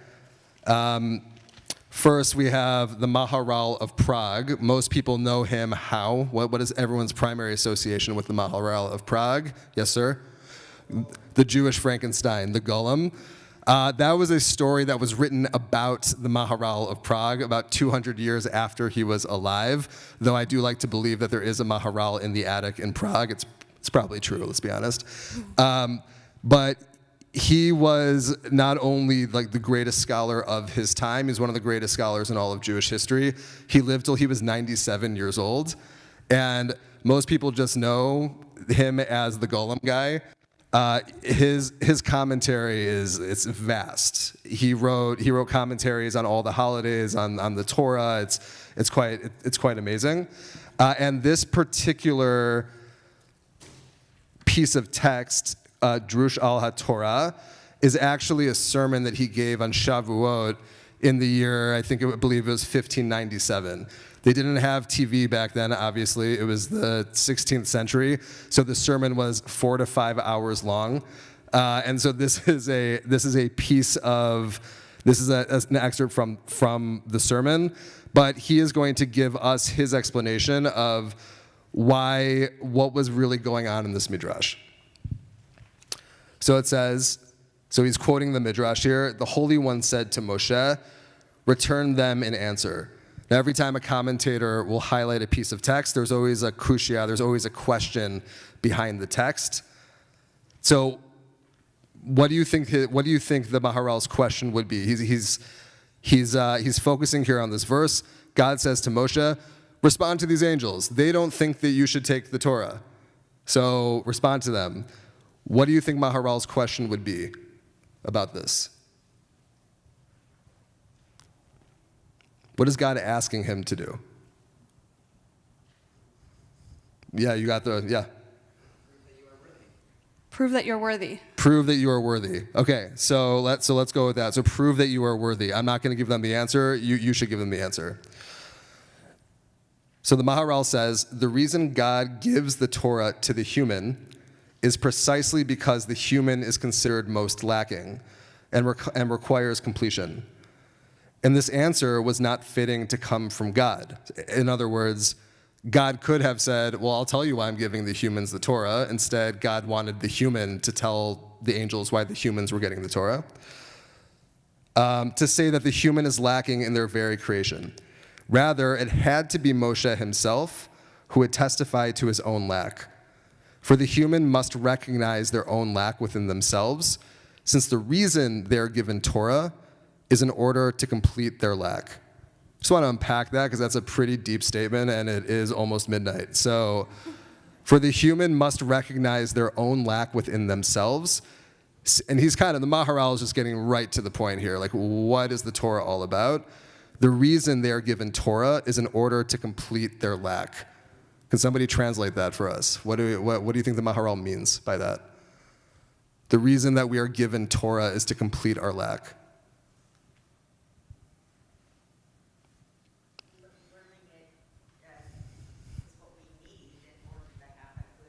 Can you just say it again for our friends on the Zoom? Oh, I was going to say learning Torah is what we need to complete a good, moral, full life. Very nice. So we need Torah in order to complete a moral life. How can humans be lacking? They're made in the image of God. Ooh, very nice. Is it like a different Hebrew word and we just defined it as lacking or something? Is there a different Hebrew word that the Maharal would have used? No, I mean, what does the word actually mean in Hebrew? Does it actually mean lacking? I think the word that the Maharal uses, and this is one possible translation, is more like diminishment. diminishment. And by the way, that is a really essential question that you're asking here. How can a human being be diminished? We are all, or lacking, or somebody else have a better synonym for that? So, Here, let me come to the back. An image lacks substance. I realize that it's like a flipping of the term. We tend to think of Hashem as transcendent. We think of ourselves as matter. But in a turning it over on its head, Hashem is the ultimate substance, the essence. If we are a reflection of Hashem, it implies also that we're not only not Hashem, but we don't have that same essence, that same substance. And in order to provide us with that substance, we were given motivation, Torah, we were given motivation, we were given instructions, we were given a path and a reason to be. Does that? Yeah, very beautiful. Because I think what we're talking about, whether we're using the word lack or diminishment, the real question is, okay, again, we're back to the main question of this midrash, which is, why do human beings deserve to have Torah? Or why, I should say rather, why is it proper that human beings are the custodians of the Torah, right? That's the essential question here. Rabbi Shamash. Thanks for honoring me. Oh, I will always honor you. Well, it comes back, and I guess with Rabbi, what Rabbi Iggy was saying earlier right now, right, there's the Yetzer Hara, there's the Yetzer HaTov. There's this impulse on each side of us to go for the good or the evil within us. And my lack, my desire, my wanting, right, what am I going to fill it with? Do I fill it with addiction, alcohol, treats, sleep, whatever, versus Torah that can actually nourish my soul and help me grow to my best self? So hopefully that's what Torah is for. Former students over here. Liz? Thank you. I think when I first looked at this, the wording makes me think like immediately that like the Torah is this kind of like complete answer that we should have to fulfill this like so-called lack. But I think what's so characteristic about the Torah is the fact that it leaves so much room for questions. I mean, we've had generations and generations of conversations trying to find answers to all of these questions, and with each answer that we provide, another question arises. That in trying to fulfill the lack, we need to fill it with intellect and search for something greater, because going back to the point of why are we lacking because we're created in the image of God, it's more, I think the real question to ask is, why should we not want to strive for something better even if we are created in the image of God? Why should we stop at being created in the image of God? Why can't we seek for something greater intellect, or try and find more answers to something deeper in ourselves for the generations above us? Why should we stop at being in the image of God? Like, beautiful. Yeah, beautiful. I also want to add that I don't think being made in the image of God means that you're perfect, because I don't think that God is perfect either. So being made in the image of God does not mean that you're perfect inherently. And if we're made in the image of God and that makes us perfect, why do we have to fulfill mitzvot? Why do we have to be here in the first place? We're fulfilling a mitzvah right now. And why would we even need to do that if we're perfect? And so I think what the Torah gives us, and the reason why we need that, is because it gives us stories and guidelines to help us become a more whole Jewish person. If it's okay, I know we haven't finished reading through the Maharal. Yeah, I guess we must do that. Yeah. Okay. But I want to actually say something about the other commentator, because I think it's actually very relevant to what we're talking about. So the last text on your sheet is from a teacher called Yemima Avital. I'm curious if anyone in this room has ever heard of Yemima Avital before. So I am also very much a new student of Yemima Abital. She was a 20th century Moroccan-Israeli psychologist and teacher of Chassidut. She came from a Kabbalistic family in Morocco, moved to Israel, studied psychology, and started teaching students, mostly women at first, about how to integrate psychology and Jewish spirituality for the pursuit of the betterment of the self. What's really interesting about her is that she really didn't want people to be distracted by her physical self when she taught, so she would often teach behind a veil or behind a mechitza, and her students would voraciously write down her the notes, and whatever they wrote down is the Torah that they received, because she didn't write anything down. And I mention her because she speaks about, in a lot of her writings, she speaks about this thing that humans have called omes, which we translate as burden, I guess. But I'm thinking about this conversation about being created in the image of God, and also the imperfections that we have as humans that the Torah perhaps comes to help us work on. And I think we can, that's the omes. And for her, omes is like the baggage. I think baggage is maybe a good word. Like, humans come with baggage. Raise your hand if you have a lot of baggage. Yeah? Be honest. Be honest. Humans come with baggage, this thing called omes. And perhaps Torah is a tool that we have that can help us learn how to navigate with our baggage. Not necessarily get rid of it, but just learn how to move through the world with it. Is it okay? Do you want to tie up the Maharal, or should we look at? I think you should teach Yemima, and then we'll try to bring it all together. Okay, beautiful. So the text that I brought here is it's what we call a chelek, a portion that she teaches specifically on Shavuot, and she's commenting here on the fact that Bnei Israel are not given Torah immediately when they arrive at Sinai. They have to wait 3 days before they are given the Torah.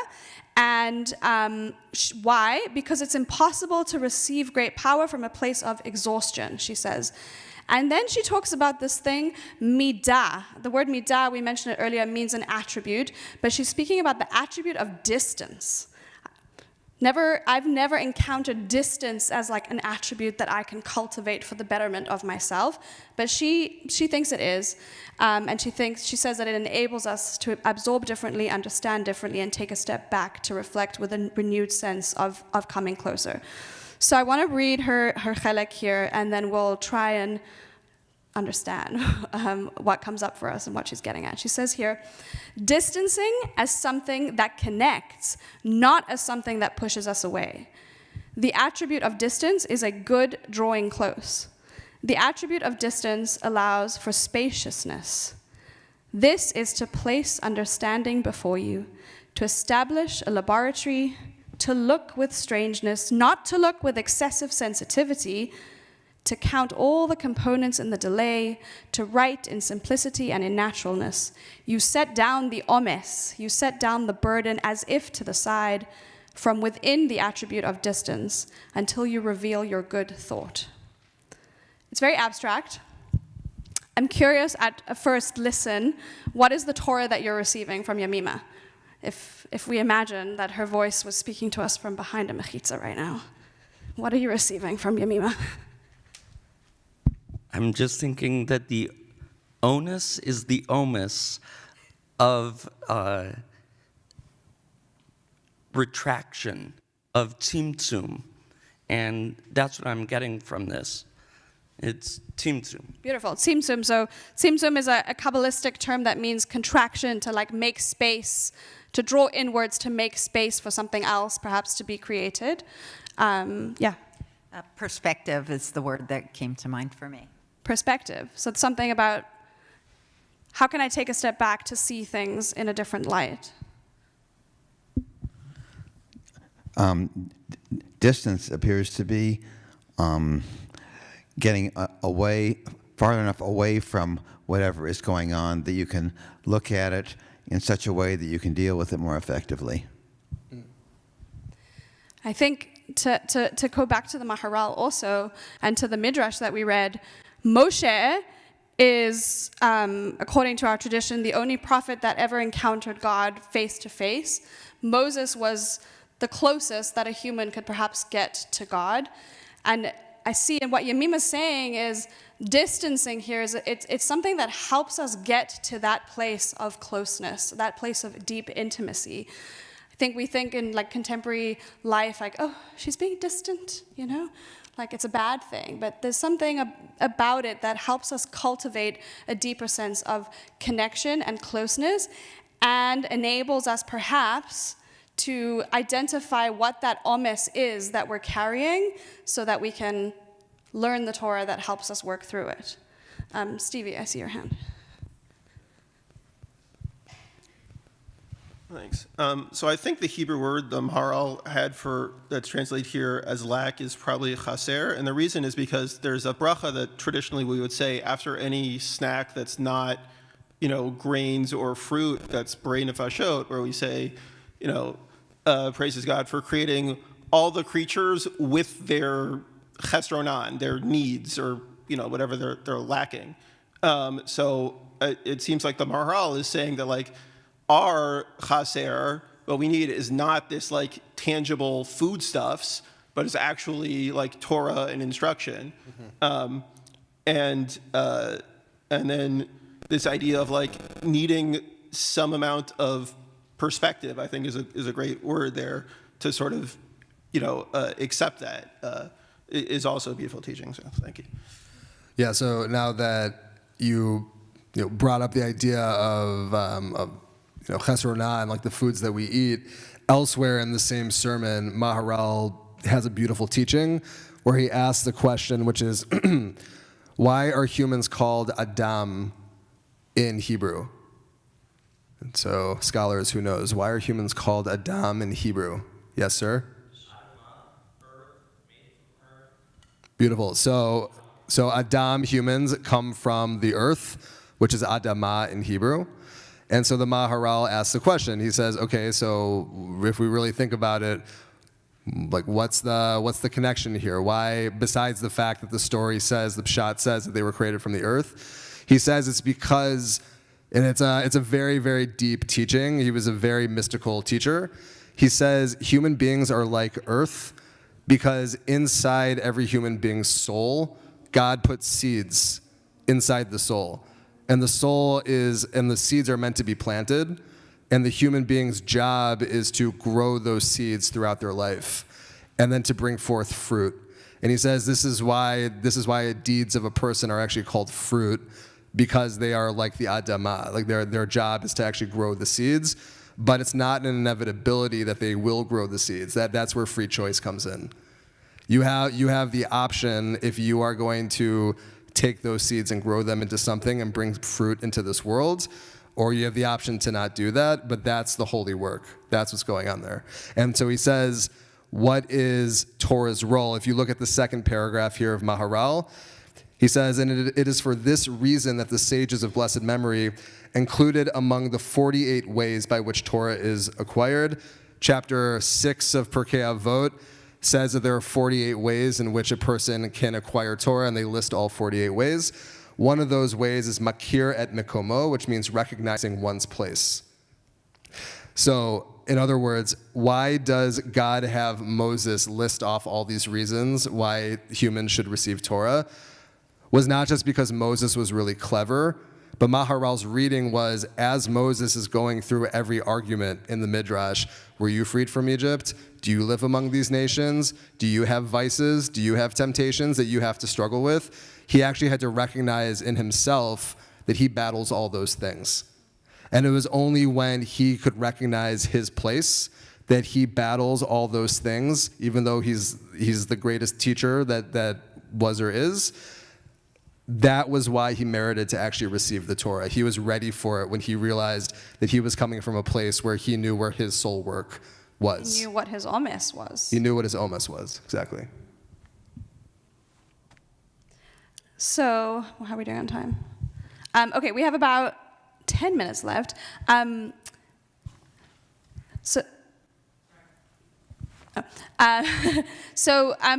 I'd love to hear some more thoughts about either what the Maharal is bringing up for you, what Yemima is bringing up for you. Students of Yemima, the way that learning Yemima works, we begin a session where we say, like, this is what's moving through me today. This is what I'm holding, what I'm feeling.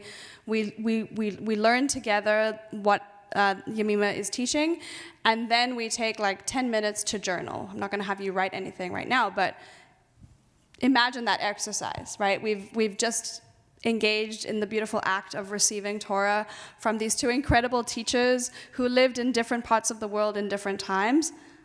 What is the Torah that you are receiving from these teachers tonight?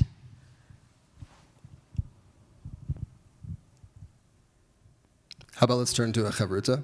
Yeah. Talk about it? Yeah, good idea. Always easier to do. Yes, good idea. So turn to a study partner, Chavruta, and share what is the Torah you're receiving from the Maharal, from Yemima, from the Talmud.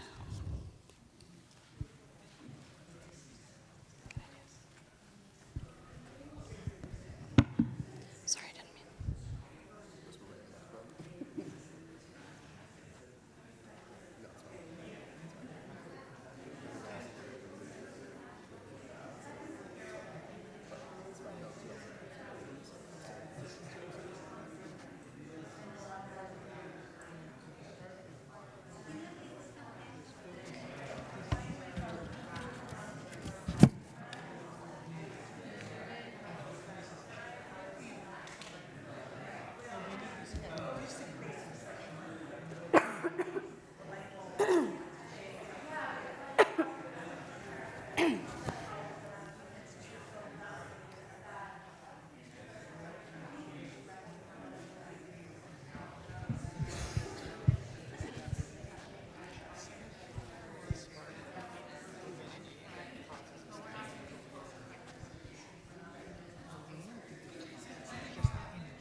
All right, so let's come back together.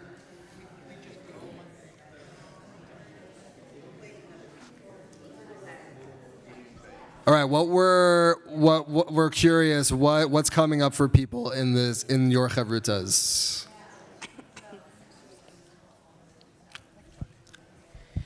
Yeah, so one of the things, I think the distance is really an important thing for me, because when Yemina says that distance clarifies things, the distance that we're seeing here in the Maharal story is distance from perfection, and it clarifies the need for Torah.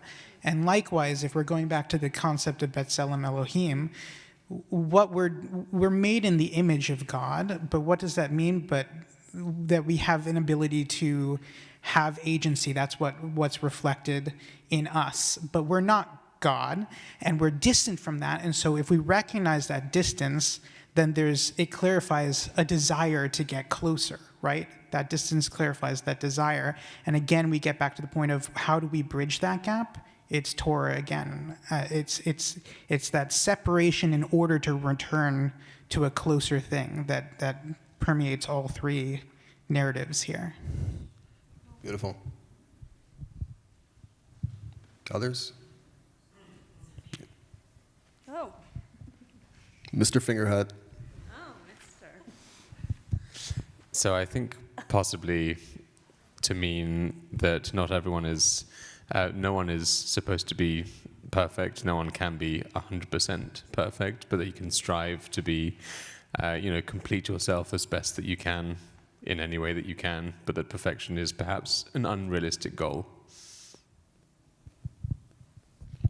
Beautiful. Ariel?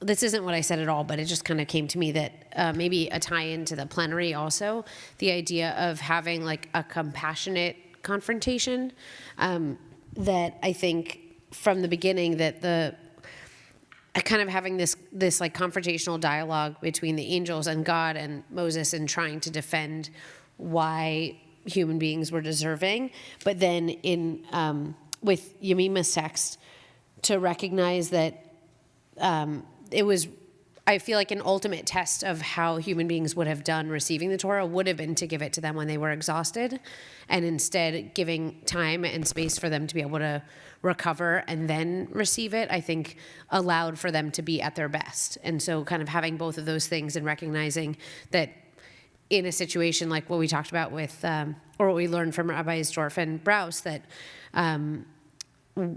like setting even our opponents up for the best opportunities for success, and recognizing that we might not always agree, but that we should hear them in the best light.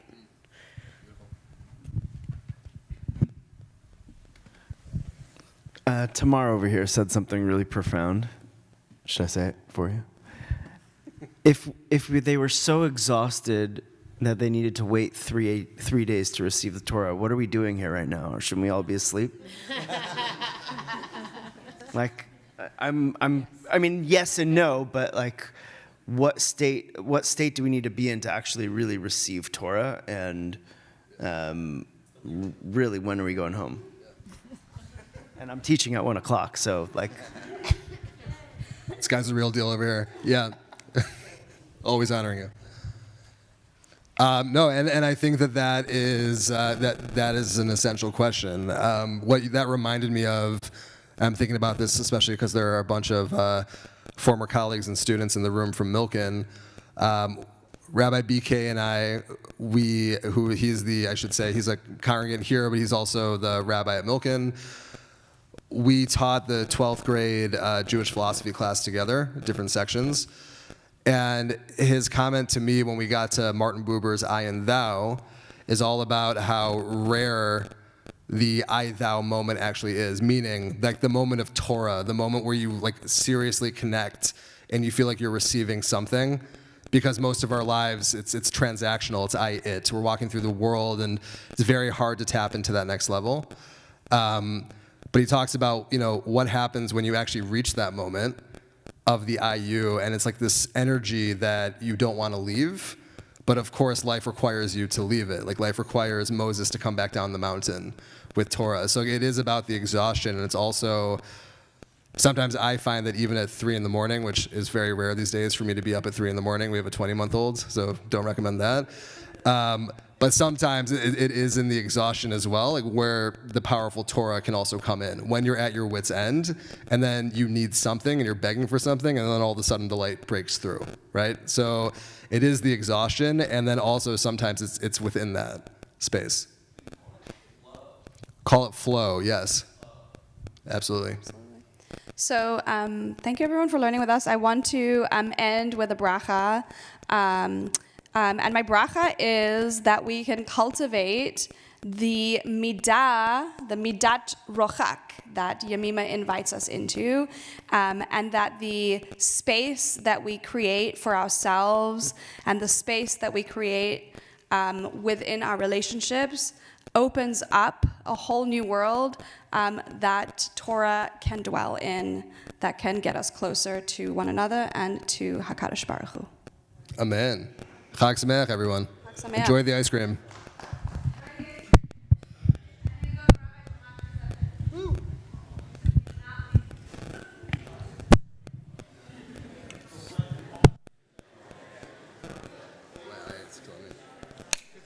Good stuff, man.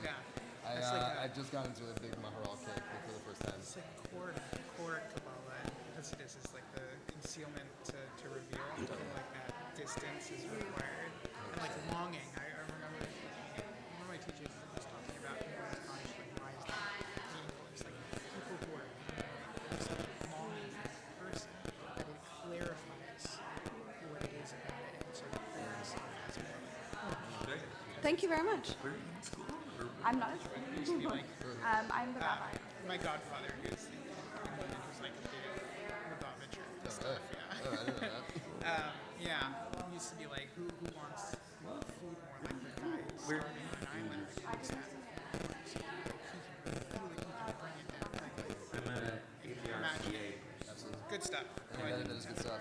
reciting the Maharal? Oh, only a little bit, with Kasher a bit. Yeah, I know Kasher's really into Yeah, it. he's huge into Maharal. So. Yeah, no, now I am too. I'm like, okay, Yeah. I'm starting. Yeah. It's really good stuff. So, all right, I'm gonna. Thanks for coming. Yeah. I just hung up on lack. Do you actually think he means lacking? Because this is my view. He's a chassid, he's a Kabbalist. Kabbalists would never use the word lacking. Their entire thing is that we are perfect, but we have schmutz around us, right? The entire concept of we keep on, yeah, we keep on building layer and layer, and our entire goal on this earth is to move away those layers. Oh, wow. So we're diminished because we're diminished from the light of God. We have it, but lacking means you've never had it in the beginning. Yeah, it's almost like it's almost like it's a very nuanced definitional difference, but it's a very big difference. Yeah, no, I hear what you're saying. It's almost like everybody has the light, but we're born with like there's like the filter is smudged, right? And so the job is to wipe. Right. So it's not that like the light itself is lacking. Right. That's what diminished. That's what Yeah, it's diminished. I think diminished is the right word. Yeah, this was like this. I didn't translate this text, but next time I teach this, I'm going to change it. Yeah. So, I'm not trying to teach. No, I appreciate that point. Because he is. I mean, like for a chassid and someone who's a Kabbalist to say humans are lacking, it's just like antithetical to everything the guy believed in. Yeah. Wonderful subject. A lot of people. Thank you for teaching. Yeah.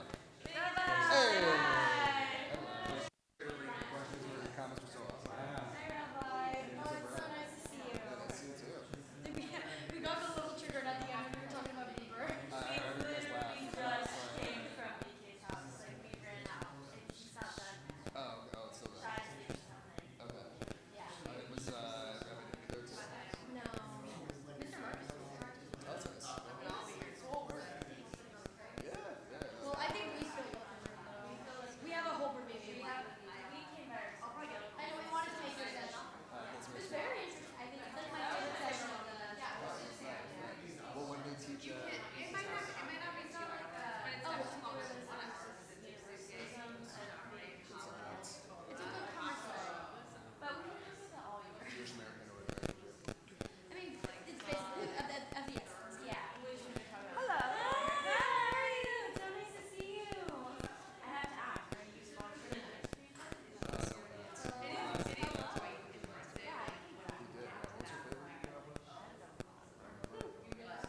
The winning one was Hey, one little thing.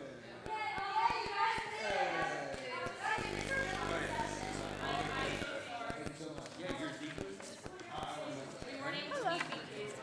That's okay. Hello. Oh, you're all like finished school already, right? Good Hi, seeing it's you. good to see you too. Hello. I saw you on the Milk and social media. Now I'm at AJRCA.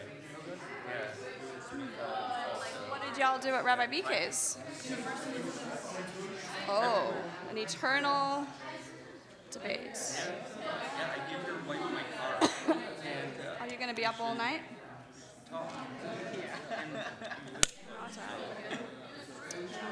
Get your sugar intake. What is everyone's plans for next year? beautiful. I love Maharal and That's fun. getting people to understand themselves. Oh, cool. I know. Keep it real. What are you doing in Israel? Yeah. That's fun. Wow, that was a quick 4 years, huh? Yeah. She's really good. She's 21 months. Soon I'll have to stop counting the months and just say she's 2, but I'm gonna milk it until she's 2. No. Yeah, no, she's wonderful. She's a good kid. Toddlers are not easy, but she's a good kid.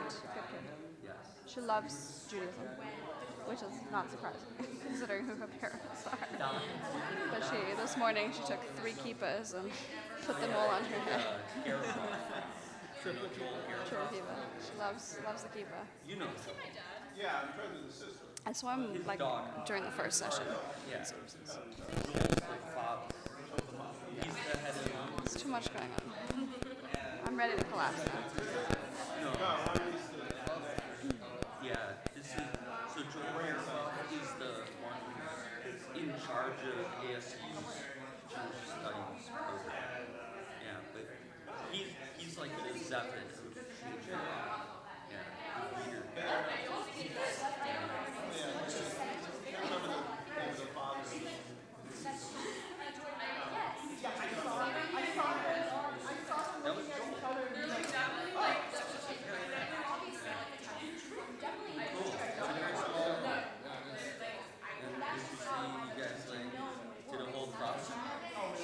You're the only one.